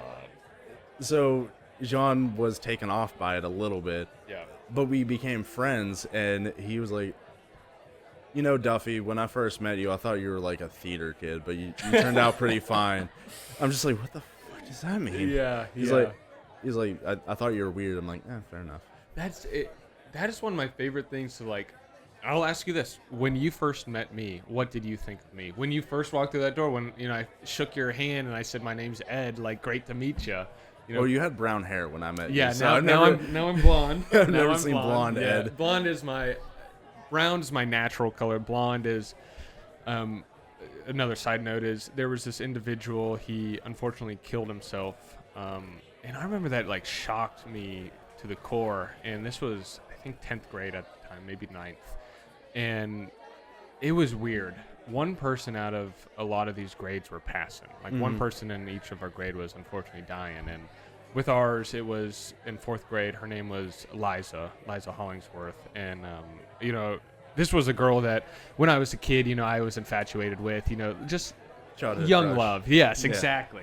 Wanted to share a juice box with at recess. Exactly. And she, I would consistently say to her, like, can't wait for you to be my wife. You're like very young, very 4th grade. And if you're listening, Cassidy, I'm sorry. But at the same time, I'm with you now. I love you. There we go. Cleared that. But Liza, she passed because she had an amoeba go up through her nose, and she was one of the first cases to have that brain-eating amoeba. Yeah. And, I mean, she passed like that. She had 4 days, if that. And I was on a trip. Fortunately, I was on a trip in Europe. My brother had wanted to see all the war battlegrounds, so my family had saved enough money to show him that because he's super into history, always really into history. Same with my dad, so it was almost like they both got to see it.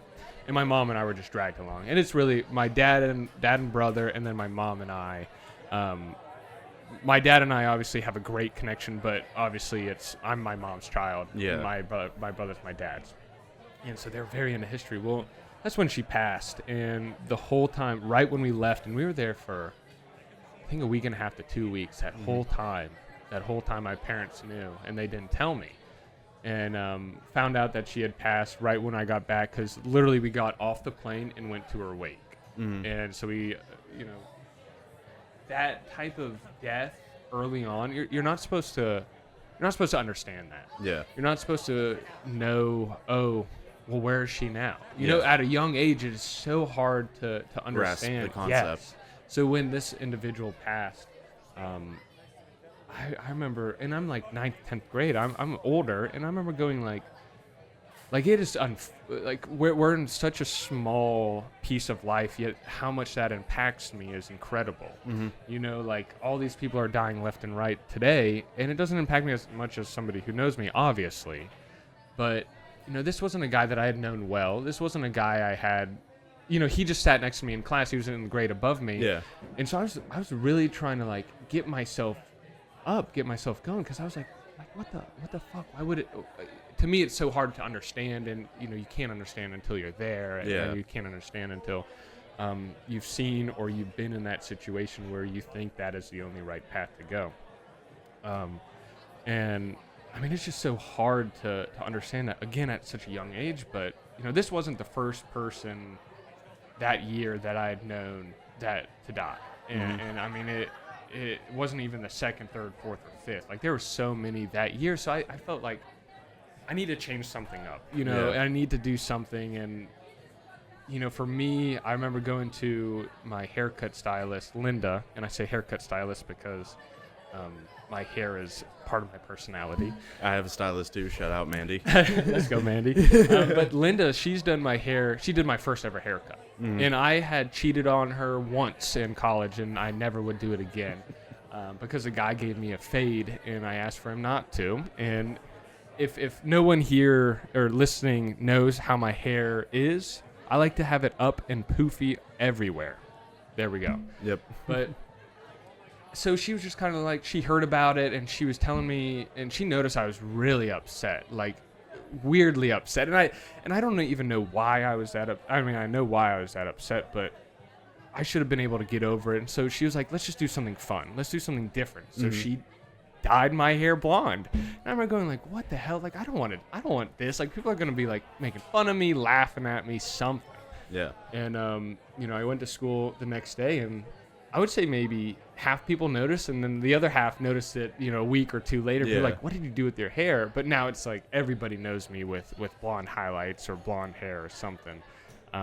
Because I've always just been doing it ever since, whenever, especially around summertime. Yeah. Because I like to have that summer look. I'm really into, I'm very egotistical. I'm very vain, if you can't tell. But no, the hair is a personality trait of mine, and once it goes away, I mean, that's almost like the E in my name, Ed, goes away. It's very hard for me. I mean, like, I fully get you. Yeah, but you got the beard, and it's a good beard. And I got the beard, but I used to have a lot of hair. Really? And then, here, let me show you, like, an old picture of me when I had hair. This is back before stress, to say lightly.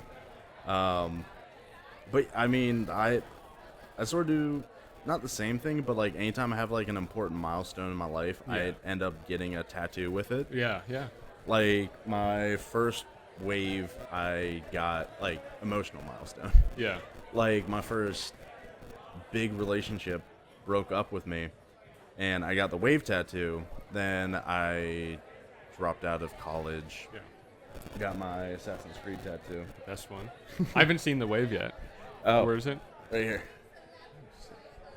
Really? Yeah. See, if you would have shown that, Cassidy loves that wave. That wave she loves that type of wave.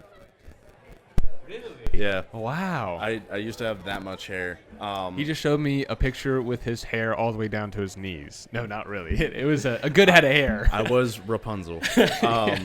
But no, my recent situation, I got a new tattoo. It's a sort of like all the other ones mean something. Like I grew up on Folly. Yeah. So I have. Oh, that did you really? Sort of around Folly, James Island Folly area. Still. Then I got this because I play rugby, so it's a rugby heartbeat. The other one on my forearm is I love Assassin's Creed, played every game, so I got a Celtic Knot version of this. And then my most recent one is I got this on my thigh. No way. Yeah. That's sick. It is a frog on a skull playing a banjo, but I tend to like always... The viewers or the listeners are going to be like, a frog playing the banjo on a skull. Yes. And this was like it's good looking. It's good looking. It is really well done. It is. Shout out Brittany at Holy City Shout Tattoo. out Brittany. She Really? did- Is that where you got it? Yeah, she did this and my shoulder piece too. Really? Yeah. I've only heard good things about that place. Yeah, she is an amazing tattoo artist. I highly recommend her. Yeah. The only time I think I'm going to get a tattoo is when my grandparents die, because my grandma has always said you get a tattoo and you were visible, you're out of the will. That is always what she said, and she'll probably listen to this. And That's she'll, why you just have the Yakuza under your t-shirt. Actually, I got that big bald eagle on my bat now. Yeah, no, you were showing me it. Yeah.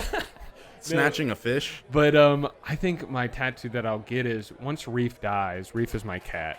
On his top of his head, he has like these. It almost looks like symbols or scribbles, and I think I'm gonna get that either on my chest or my arm or somewhere close to my heart area, because I had a dog, Bo, and he was a miniature Schnauzer. He's right above where Reef's sleeping right now, but he helped me learn to love animals. Yeah. Like, when I was growing up, I would always wake up with him asleep on my clothes in my bedroom. He was always my dad's dog. Yeah. And that's really the only time, not the only time, but one of the only times I'd seen my dad physically break down is when Bo was he was old and he passed away 4 years now, 4 or 5 years. It's been a while. Yeah, I had the same thing with my dad. We had my first dog was a giant charcoal lab named Guinness. Yeah. And when he passed, that was the first time I saw my dad cry. Yeah. It's a weird feeling, especially dogs are rough. This is just unconditional love. Yeah. Like you, like even through what I've been going through, like coming home to an empty apartment, like the best empty apartment that was previously inhabited. The best thing was that Fen greeted me at the door. Yeah. Like the biggest smile was like, no matter the most shit day I've had, no matter what was going on, it was just a big, happy black lab. That's like, I'm happy you're back. Yeah, that is one of the best feelings, and I'm very fortunate to have an actual connection with Reef. It's weird because they say, you see people talking to animals all the time, or you see them like, come on, or like what, like look over there, or something, and you're like. To me, I was always thinking, I'm never going to have that connection with a person. I'm never going to have that connection with an animal.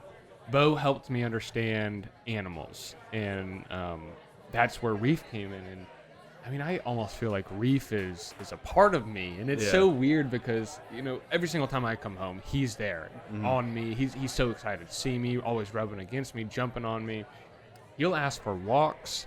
He'll ask to play. I mean, to me, he almost feels like that relationship with Bo, what it should have been with me, because as a kid, you grow up. You don't understand it. You don't understand the responsibility either.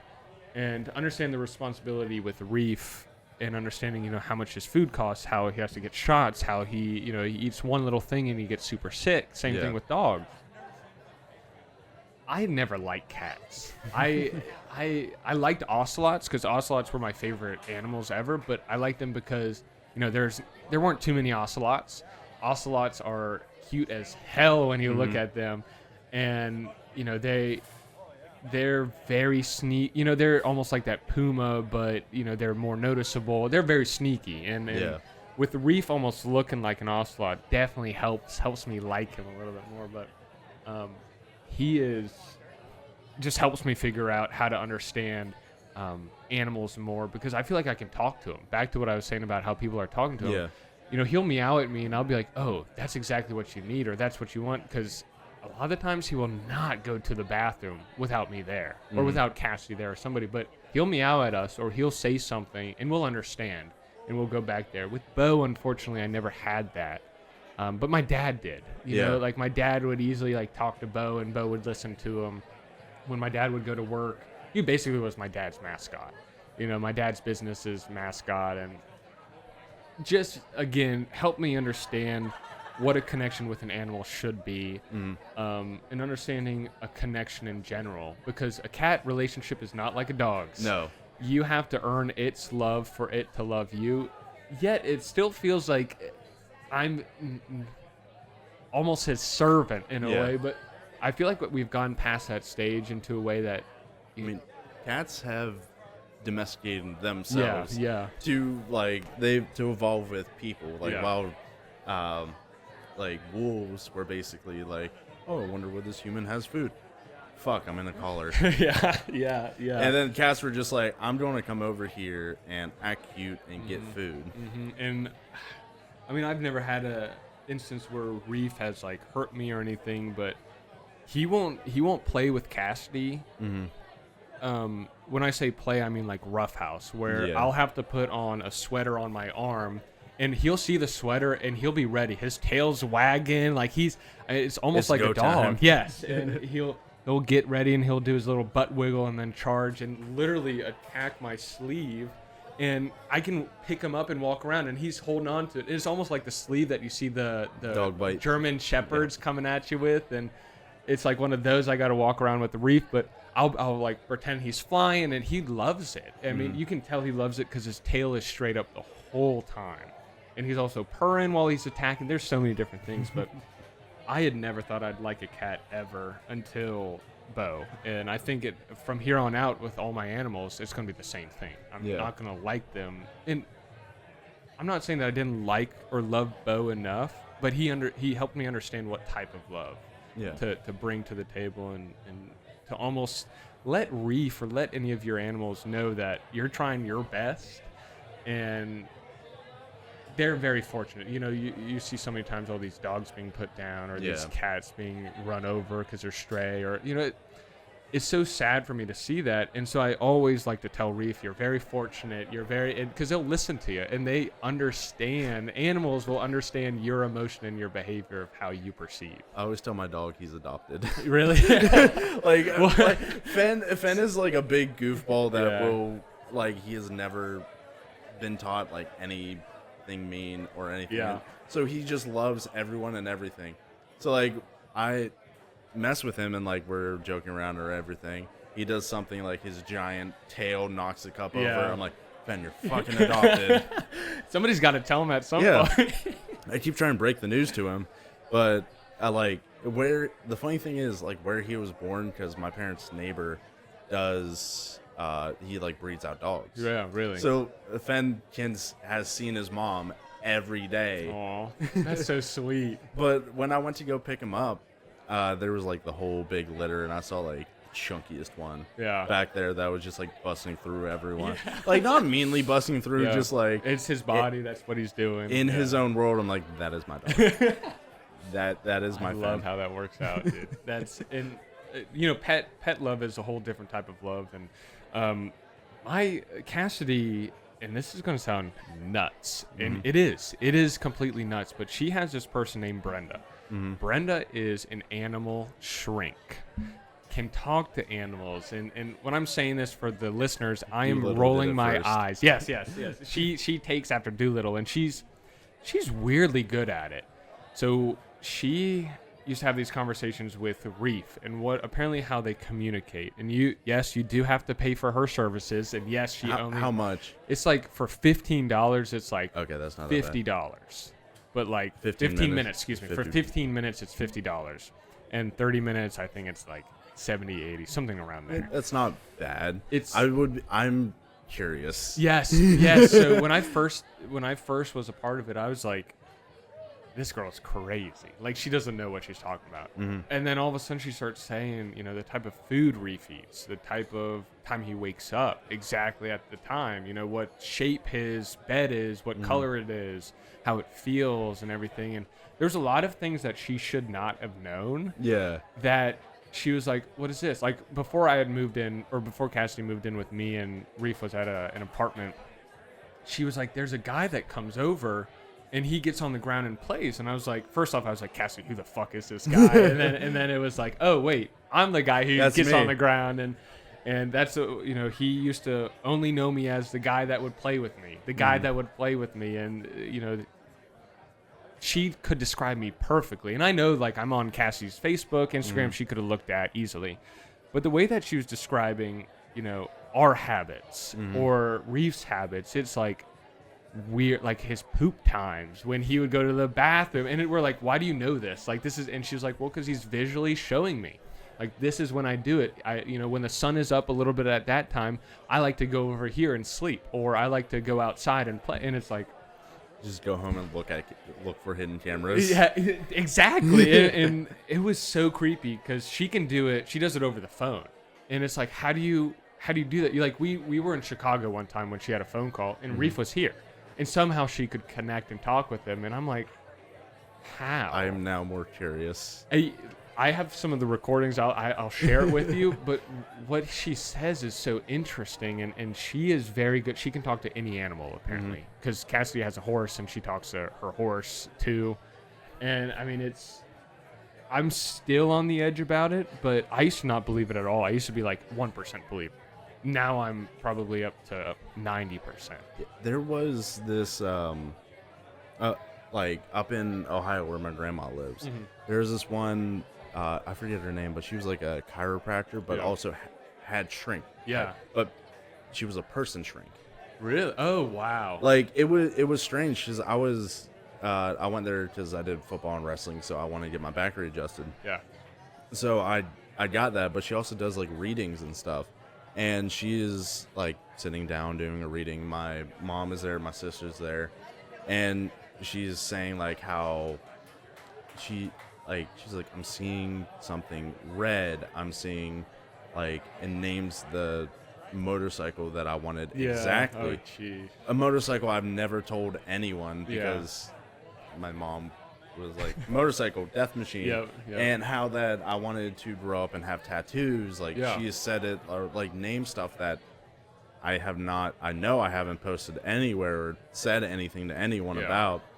And I was just curious, and I was just like, how the fuck? It's weird. It's weird, but now, like, I wish I had that when I was older. Yeah. Because I wasn't as curious as I am now. Yeah. And like, I sort of the like spiritual aspect of stuff, and like you can get the vibes of someone. The easiest way to say it, like, you can read the vibes of like, you're in a room, someone comes in, you can immediately pick up like, he's weird, or he's. It's interesting, like, if you feel like, if you actually listen to like how you feel and stuff. Yeah, and that's a huge part of what she does, but the way that she does it is because animals and people are obviously so different. You can read a person so much better than I feel like you could read an animal. But like people, that's back to what I was saying. When I went to college, I wanted people to almost come up to me and see what people thought of me and everything. And I remember when I first walked in, I had met these two guys, and I looked around the room and I was like, that's not a person I think I could enjoy like hanging out with. You know, all these people, and I found there were two people sitting in like the back, and I walked over to them and I instantly started having a conversation with them, and we still talk today. Yeah. Like, and these are some of my closest friends. It is crazy that you get the vibes of people like that, and you can easily, somebody walks up with a smug face, yet you can still get a good, sense of who they are, and you think that you're going to like them besides how they look. I love almost breaking the mold and the norm of like, these people should hang out with these people should hang out with these people. I mean, there are so many groups of friends that I've had that, very like-minded, and then there's another friend group that I've had, that my college friend group, they have one of everything. Like, it's like, how did these group of people come together? Yeah, and it's nuts, because when I was first in college, this was my main group, freshman, sophomore year, and then, one by one they all left, whether it was didn't have enough money to keep going in college, one of them, their parents, something happened with their parents, so he had to go back. And then Cassidy, because Cassidy she went to UNCC, so she was only like 45 minutes away from me. So she would hang out with us pretty often. And then she had to leave because her grandfather, and all these people started to leave. So it was just me at the end. And so I was like, crap, I got to find a new friend group. And then I had track practice, and then I really started to learn that track group are, they can be my friends. Because then junior year, halfway through sophomore and junior year, didn't have school because of COVID. Yeah. Senior year came through and just took only half a semester, graduated early. And because I was just, at that point, I was done. My old friend group had left. I really didn't have that many people except for 2 to 3 people on the track team who that I still talk to today. One of them is going to get married here soon. His name's Gumi. He's Icelandic. Legal name? Gudmundur Danielsson is his legal name. And I think it's, I'm sorry if I'm butchering it, Salmir is his middle name. I should know that. Smari or something. It starts with an S. But we call him Gumi. Yeah. And he and I basically just became great friends in track because, everybody on the track team was very motivated to become a great star and everything. He and I kind of joined it because we wanted something social, something that we could, still get a scholarship from, but then still put it on our resume and still be able to talk to people and have fun and not really compete because, again, it's D2. Our track team was fortunately number 1 consistently. We would win every conference we were in. The SAT conference is what we were in, and we absolutely dominated every single year I was there. Well, I mean, I could, my track career, I could talk about forever because a little history is my I had the best coaches growing up, high school, middle school, best coaches. College, I mean, he wanted nothing to do with me. And I mean, he basically told me straight to my face, like, you're going to go with these people and you're going to practice with them, and I'm not going to really talk to you. Mm-hmm. And to have a head coach come up to me and say that to me, and in high school and middle school, you know, I felt like I was very hardworking, and then that really just unmotivated me to continue with the track. Because I only did anything below 400 meters, so just one lap. So I was doing sprints. Well, I wanted to do hurdles. I had wanted to do pole vault because my other coaches wouldn't let me because in the past, more the field aspect. Yes, because in the past I've broken my hip twice. One in sophomore year and one in junior year of high school, so 10th and 11th grade, and both times wheelchair bound right after because my hip flexor basically just tore apart. It was a hip an avulsion fracture, and it was awful. And I remember because I both times didn't poop for 2 weeks. It was awful, dude. And but I couldn't do any of the hurdles because my hip physically couldn't let me. But I was finally in college where, you know, we had this whole training program. We had all these nutritionists. We had everybody who could help you. And so I really was trying to do yoga. I was really trying to work on my hip flexibility.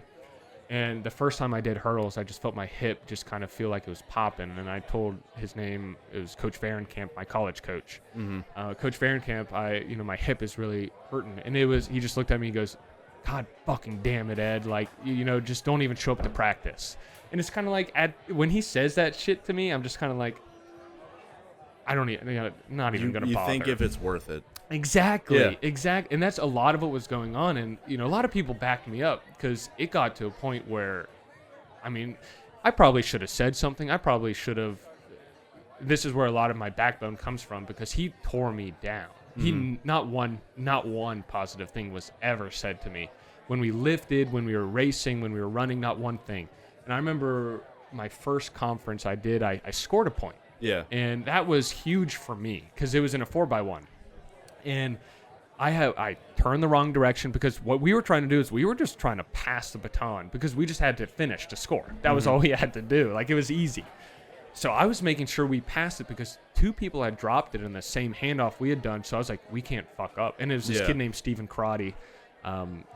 This funny, he's hilarious. He's half deaf. He's a pole vaulter. I mean, dude, this guy, I wish you could meet him. I wish he could be on the podcast because he would be, hey guys, my name's Stephen Crotty here, and he would only talk about soccer, and that's how he talks. Oh, God. And he doesn't know any sign language. He doesn't know anything. But one of the favorite stories about him is Coach Varenkamp was screaming at everybody because he was an aggressive person, and some people like that. Like, don't get me wrong. Like, tons of people love that. There is like that part of motivational for a coach. I had a good bit of coaches that would yell, and like it has motivated, but you also have to feed in some positive like reinforcements. I know like a lot of the coaching mentality, at least when I was growing up, was if I don't give you any reinforcement, you're doing a good job. Yeah. Like I wasn't doing a good job, and I mean, because all I got was negatives. But he was yelling one day because Crotty had, Crotty was great in practice. He would hit the records every single time. We'd go into a meet, and he did not ever hit any bar. Whether it was the lowest one, he would always somehow fuck it up. And so we would always say to him, like, it's just because you get so nervous before you compete. And so we were trying to figure that out. And he's just yelling. And Crotty, afterwards, I'm trying to talk to him, and he's not replying. And he goes, sorry, I turned off my hearing aid. But he would turn off his hearing aid, whatever. He would start yelling at us. It was, and I kept looking at him like, damn, like, I almost wish that I could basically turn him off. And because he would, the ways that he would yell at you, the ways that he would degrade myself. But in the end, because he left my senior year to go coach in North Dakota D1, because he was a phenomenal coach. Like, he saw talent, he got that talent, and he held on to it, and he did well with it. But that's what he focused on. Yeah. And that only works for when you have the talent. Yes, exactly. That only works for about 50 to 60% of the team. Yeah. And that other 40% of the team, just left behind to their own devices. Exactly. And that's really more of the side of the friends that I made. And because in high school, I was on the top. I was finishing first every race. I was doing so well, and it was partially due to my ignorance of it was, I think, AAA, AA, skis, something. I was in a certain conference. Yeah. There's a lot of weird numbers and letters. Yes, exactly. and I didn't really understand that. And so I was I wasn't in the best conference. I wasn't in the worst. I was kind of in the middle, but I was the best. And I would go to the higher conference competitions because of how good I was, but I wouldn't finish first all the time there. I'd finish like second, third. Yeah. And my times were really good until college. College, I don't know what was about it. It's not like I even started off like heavy drinking or smoking or anything. Like I remember going into and going like, I'm going to give this my all. I came up to my coach. First thing I said to him was like, Coach, everything I'm going to give in the rest of my track career is for you and for the team. And he was like, the only person it should be for is yourself. Don't do this if it's not. And I was like, yeah, I agree. But like, I'm here for you, Coach. I appreciate you reaching out to me. And he basically just walks away. I do see the mentality because it is like an individual sport like wrestling or where you have it like he's not the one getting the letter. Yeah, exactly. And at the end, he and I think it was kind of like we had a silent understanding of each other because when we left, we hugged each other, and it wasn't a short hug, it was a long hug, and we both were like, we'll laugh about this, in the future or whatever. And at that point, I wasn't done with him because I'd learned to live with him, but I was just kind of like, oh man, like I know I'll never interact with you again. I know I won't. And if it is, either I hope it's an apology from you or it's me going, I've bettered myself. Yeah. And you should recognize that. Because I had teammates yelling at him for me because there was one time that we had started doing these 150s and I think we're on the second to last one. And my hamstring was like on fire. And I told him before, I said, my hamstring, like, let me just stretch before we start this. And he was like, no, go. And so go, whatever. And maybe 50 meters in, I just feel like my back of my thigh just like scream. Yeah. And I fall on the ground and I'm in like lane. So the inner lane is 1 and then it goes out to 7 and 8. So I'm in like lane 6 and I'm laying there and we're just practicing. It's just practice. And he sees me on the ground and he yells, get the fuck up and out of my way during practice. And this one girl, Lucy, she and Varencamp had a great connection, so she could easily yell back at him. So she, like, what the fuck are you, because she's British, she's like, what the fuck are you doing? Like, all flat accents if you can't tell, but he's injured, like, we got to help him, and still he was like, run. And I literally was on the ground, like, thriving in pain. Yeah. 2 people came over and, like, helped me move. And went to my trainer and I was like, shit, like this hurts, and a bruise was forming and everything. Like it was not good. But next day I come to practice and he's like, you're running today, right? And I'm there like with my hamstring almost bandaged up in a way, and I was like, no. And he's like, then why are you here? And I was like, well, because you always tell everybody if you're you're hurt, you still got to come to practice. You still got to do this. And so I didn't show up the next day. Get a call from him. Where are you? And you can't win. No, it was unfortunate because there was no winning with him. And, I was trying to be the communication was there. I was trying and got nothing in return. And he won Coach of the Year so many years in a row. I mean, it shows you the type of guy he is, but he was a great guy on one side, but the other side of the coin that I saw, it was just kind of like you saw the worst of the worst of him. And I unfortunately had that side of him, and really not helped me, but it really made me fall out of love of track. Yeah. And that competitive itch, I just couldn't itch anymore. And so I'm in a kickball league now. Because I need a competitive itch. Yeah. I play tennis. I go on runs. I know you were wanting to do pickleball. Yes, and I had friends who were playing pickleball, and then for some reason we stopped playing, and then it was just kind of like, it's too much effort to get together, and I was just kind of like, okay. Yeah. So I still have 4 pickleball, everything. I got the whole set going. There's courts right down the road. Anytime you want to play, let me know, because I got it ready. Same with disc golf. I had not played either. Really? Yeah, really? I've never done either. Really? Well, back to the coaching conversation. Before we get on the topic of, I guess, the only sports that I like. Yeah. overall, if there are people who are listening on my track team, I thank you because y'all made me want to come every single day. And we're back from another bathroom break on both sides. Yes. But like I was saying before, my track career, the only reason I showed up to practice after a certain amount was for the team, and I really appreciate them. And I understand that Coach Fahrenkamp was a great coach for a lot of people, and a lot of people looked up to him. A lot of people left with him when he left. Yeah. And so I can respect that, and I can respect everything he's currently doing, and I hope there is still that mutual respect if he ever sees anything I'm doing. Again, it was some of me, some of my motivation to come to practice or to practice. If I wasn't motivated that day, he could recognize it. Yeah. He was very good at recognizing potential, motivation, and how efficient people can work out and get basically big, because he's a big dude. Like, he's very into weights. He's very into big into fitness. Yes, very big into fitness. And again, great coach, but not for me. Not my coaching style. Your personality didn't match. There's a lot of that with coaches where, like, some personalities click, some don't click. Yeah. Depends on the person. I lucked out a little bit with, like, my dad being my coach for most of my sports. Yeah. Like, he coached. It wasn't even like I'd never got the coach's son treatment. Yeah. But he coached me in, like, baseball, football, wrestling, rugby, and then the first time I didn't have him as my coach was when I went to college. But it was just like don't get me wrong, there's been multiple times where me and my dad have almost fist fought each other.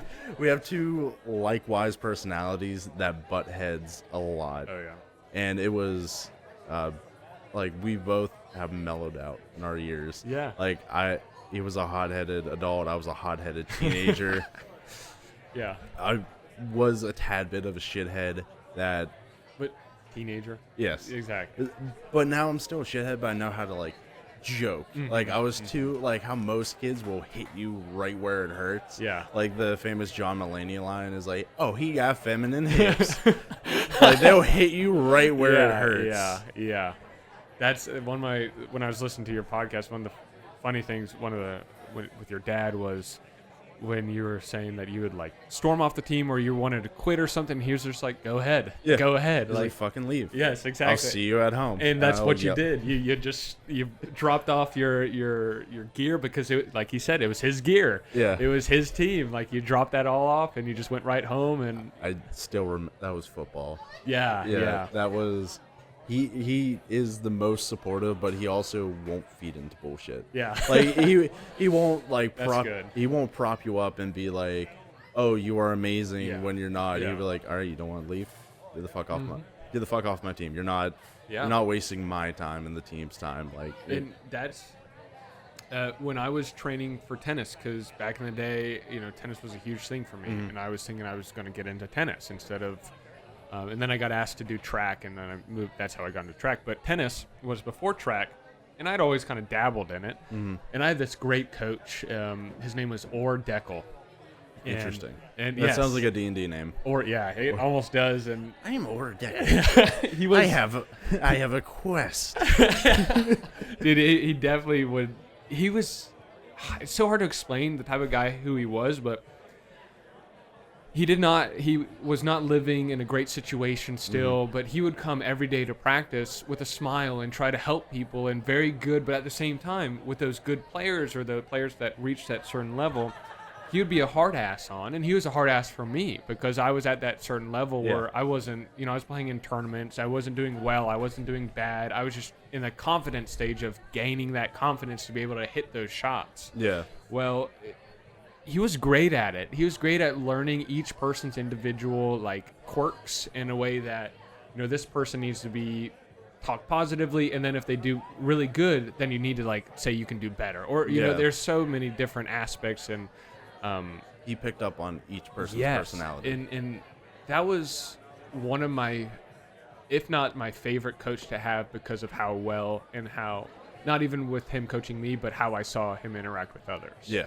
And he dealt with so much shit trying to get our group to work out and to practice and everything with each other. And it finally got to a point where I think he had to leave, but everybody when he left, everybody was just so sad. But there were so many people that were trying to watch his downfall, trying to get him to fail, and people would say, "You can't practice here. I'm actually I'm reserving these courts so you cannot practice." And there would be other coaches that would do that to try to get us to go to them. I mean, tennis was a very cliquey and political. Yes, and it was so weird. A sort of rich sport, high class sport, that's political. True. That's true. Wow, never would have guessed. That's so true, and I'm trying to think of also, because we were talking about injuries in the past. I'm trying to think of any sport that I did that I didn't have an injury with, because tennis, I tripped on a tennis ball, broke my foot. So I was saying about my first rugby break. I broke my collar. It was up in Charlotte. I was at an Atavis camp. I don't know if I've said this before. If I have, then I don't remember it. And I just listened to your stuff. And I was up at an Atavis camp, which is sponsored by USA Rugby. So they had camps all along the country where you could go. There'd be pros and sort of scouted for either the U20 team, the major league team, or whatever. So I was up there, and I was playing. I was practicing. There was one of the hookers that played for USA was there. I was talking shit. I was like getting on his good side, and it's like the last game. We're having just a touch match, and I'm going after him. I dive out, armpit hits the ground, snaps right at the end. And have to travel in the car from Charlotte to Charleston with just a bag of ice and ibuprofen, because the two guys I went with didn't want to stick around for the hospital. Thanks. So I'm rehabbing it and sort of just letting it heal, and then the doctor clears me for, you can play touch rugby, but you can't fall. I trip over the ball, hit this shoulder, re-break it, and I move my shoulder just to see, because I had a little bit of movement, and you could feel grinding, like when you take two mason jars and sort of rub the bottom, the bottoms together. That's what it felt like in my body. True. Gosh, see, I'm fine with watching surgeries. You know, I've watched brain surgeries, eye surgeries, perfectly fine. Bones, though, I can watch horrific shit. I grew up in the Live Leak era. I've seen but even my coworkers were talking this week about the Russian lathe incident. And I was like looking online for the video because he was talking about it. I saw like the video is titled "The Man, the Myth, the Legend." Yeah. It was horrific. Oh. Like the dude's arm got caught in the lathe and the lathe spins. Thousands of RPMs. You could see in the video that the skin and muscle were tearing. Yeah. That's fine. That doesn't mess with me. But the things that mess with me is like, Gerald's Game, that movie. No. Yes. So I'm the thing that gets me is like the point, spoiler, when she like cuts her wrist to get out of the cuffs and the skin. That got you? That it's the small horror that gets me. Or like you watch SpongeBob? Yes. When Squidward stubbed his toe and then pulled that nail off. Yep. Like it is the small stuff that get me because cool, if I get decapitated or that, like adrenaline will kick in. It will something will happen. Right. But like that's the stuff where you can feel it because none of your body responses will kick in. Yeah, that's the worst. Like, back to the bones thing. Like, with my own bones would break. That's perfectly fine. I remember when my hip broke, I looked down and my hip was like not my hip, but my foot was facing a weird direction because it was like that's not how it's supposed to be. Whatever. I was perfectly fine with that. But I see other people when I remember my brother was playing baseball. And they were just practicing, and I remember waiting for my brother out at baseball practice, and the second baseman was coming up and was trying to beat out the runner that's running to second. It's a force out, so he's trying to get there just to touch the base to get him out. Well, he dives towards the base. Well, he hits the base just with his arm extended, and his middle of his elbow went basically out towards the outer chest, basically, instead of where it's supposed to go towards your back. It went elbow out. Inverted. And all you just heard that snap. And that snap, you didn't hear it once. You heard it maybe 3 or 4 times because it echoed. Yeah. Like it was this loud. It wasn't even like a pop. It's a distinct noise that everyone knows. And open wound, everything. It was, oh my gosh. But like, I think that's where, and again, clammy hands, just thinking about bones breaking. That's I think that's where it really started, because that noise, I mean, I can still hear it. I can still hear it. I am curious the rest of the list, Yes. though. Yeah. So we've chatted a little bit about the hooker, your dad being a coach, and how badass he is. So you talked a little bit about iFunny. Oh God. I had some friends who were very into trying to get on to iFunny.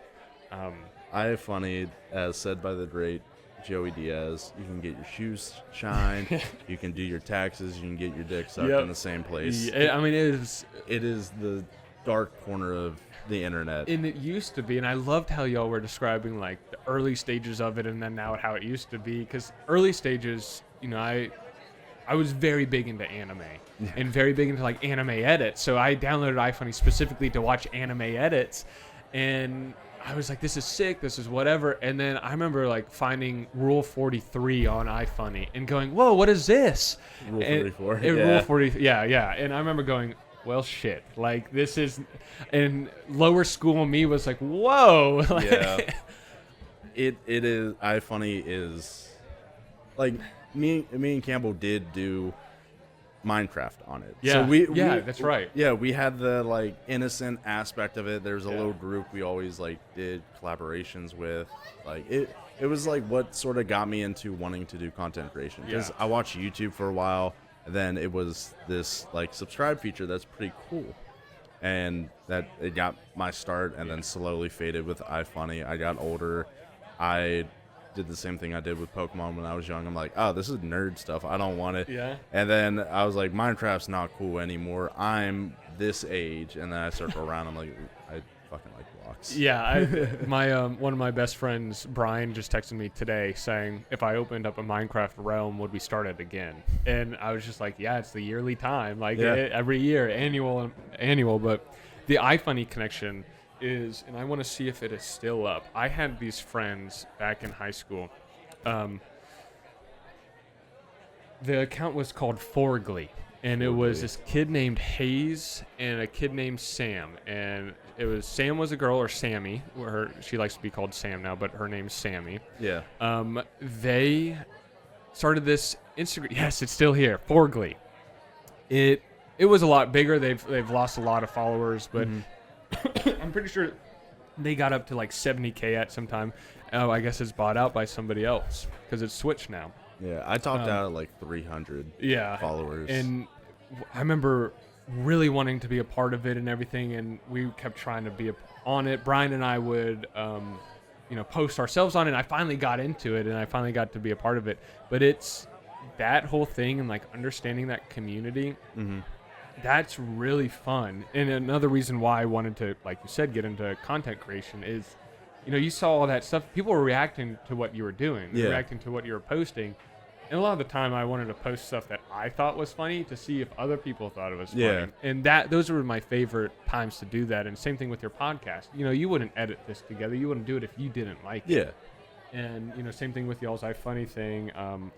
The funny thing is with Campbell, he doesn't want his work and that to separate, so that's why I never alluded to what his thing was. But he took off. Like I'm going to show you his account and how many like followers he has now. He took it to iFunny, and like he does Minecraft stuff. So is iFunny still like big today? No, it's big. I meant TikTok. He took it to TikTok. Oh, but he took his. That's right. I remember y'all were talking about that. Yeah, once it loads. But he took it to iFunny and like got better with videos. He started doing skits. That's how many followers he has. That's pretty good. And I don't mean to this is not supposed to sound mean, but that's Minecraft.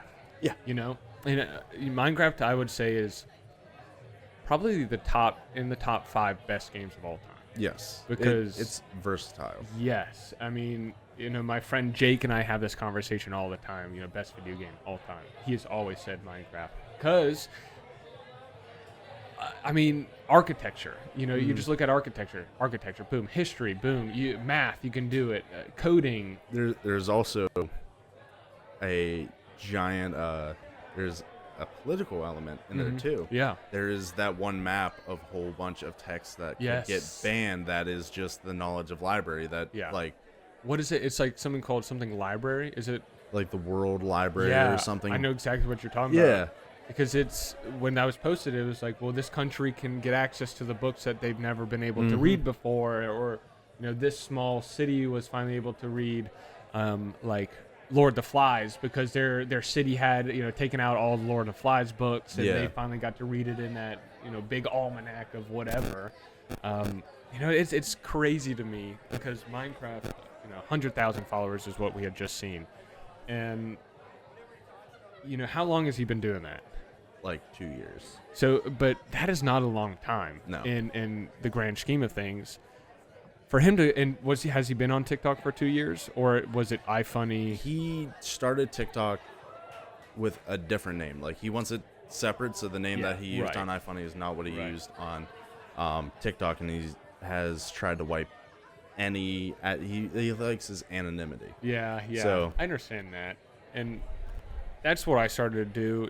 When I started posting like gaming stuff, I would just post it without a camera. One, because I didn't have a camera, too expensive, and I didn't know how to set it up at the time.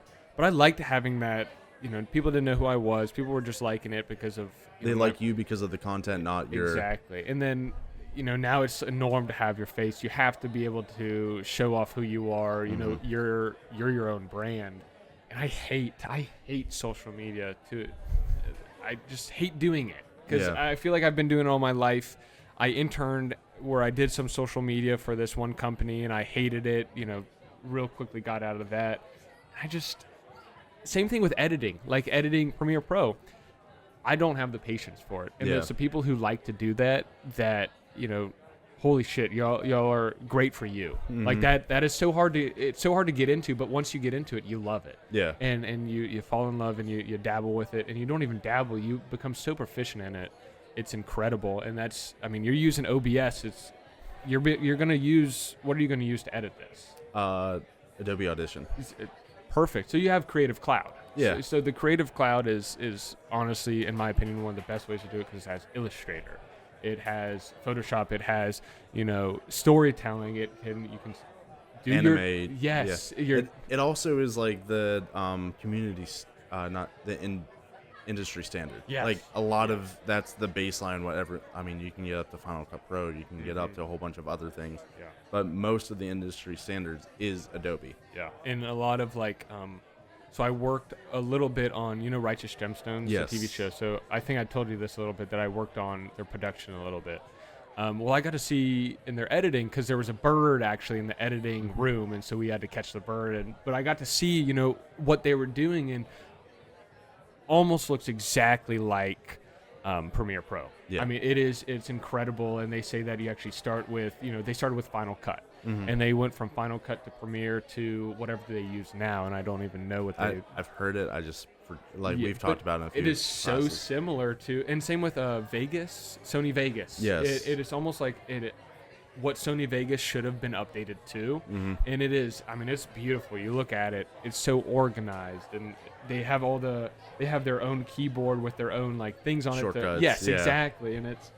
That's how you're supposed to do it once you're in that industry so big, whatever. But that's just not for me, and I wish it was, because I love doing it. But when I'm in the process of doing it, I'm just kind of and same thing with editing. I'm very much of a perfectionist, where I have maybe 6, 7, 8, 9 videos I have fully edited that I'm I hate that. I don't like that. And I posted something on my YouTube channel of an explosion, because I was just messing around with green screen, and I wanted to post it. Well, this one kid reached out to me, and he said, your fire looks bad. So I took it off, and that is where I stand, and that's why I don't like social media. Why I don't like posting is because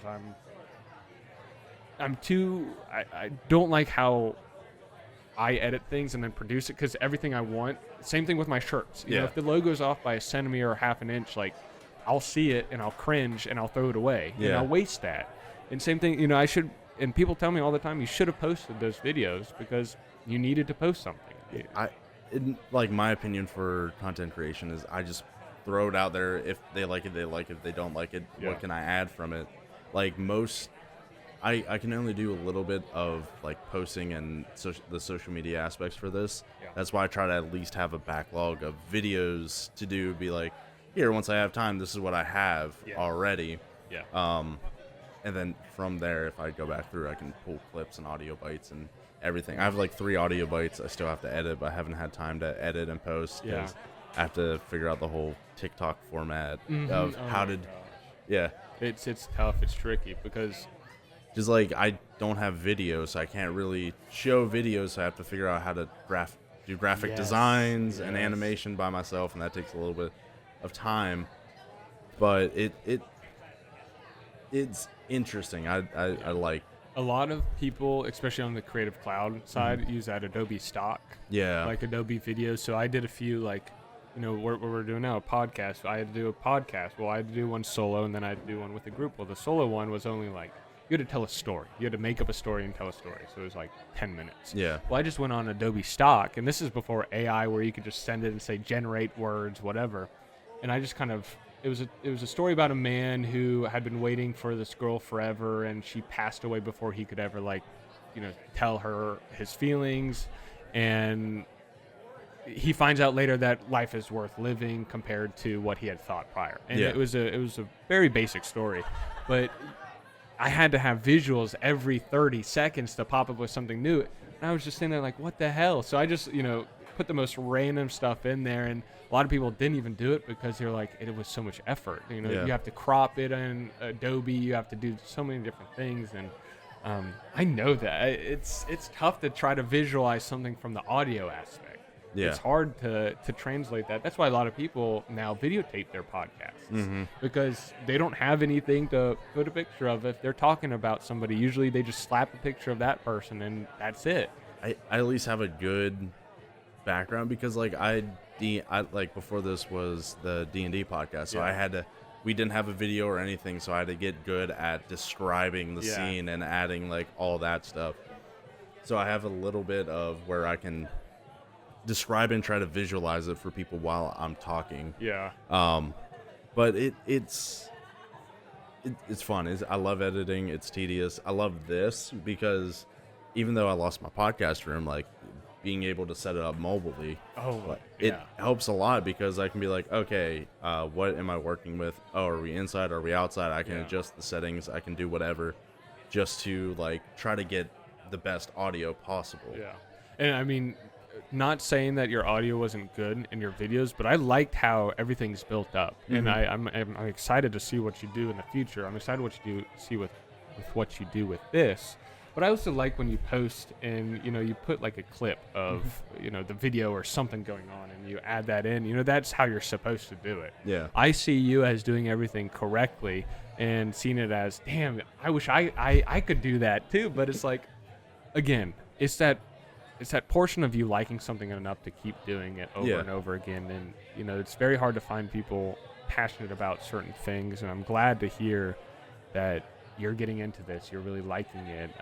And obviously, like I said before, and I'll keep saying it, I'm excited to see what you do in the future with Duff's Tavern.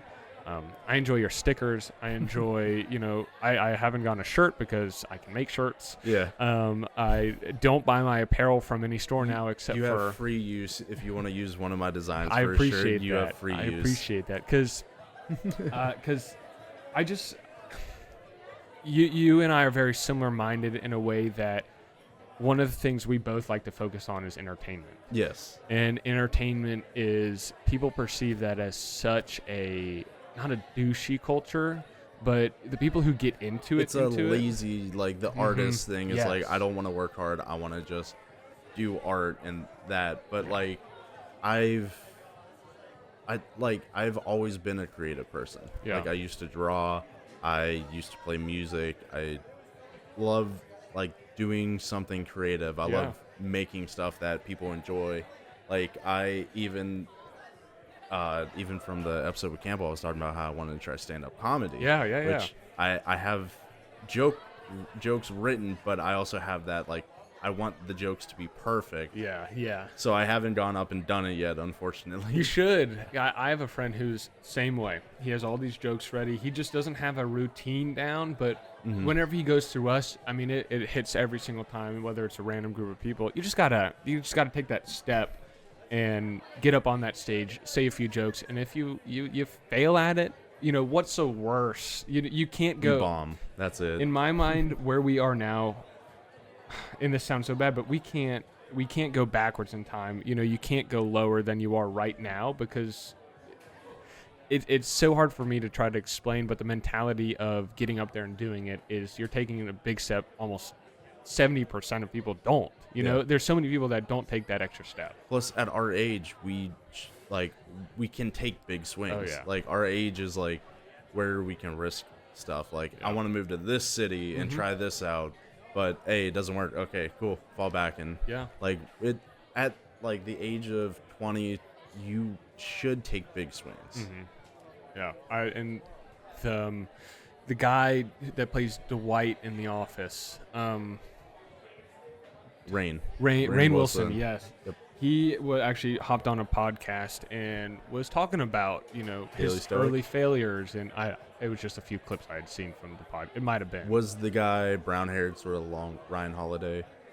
I only saw Rainn when he was talking, but he was basically saying, like, the 20s are your point of where you're supposed to fail.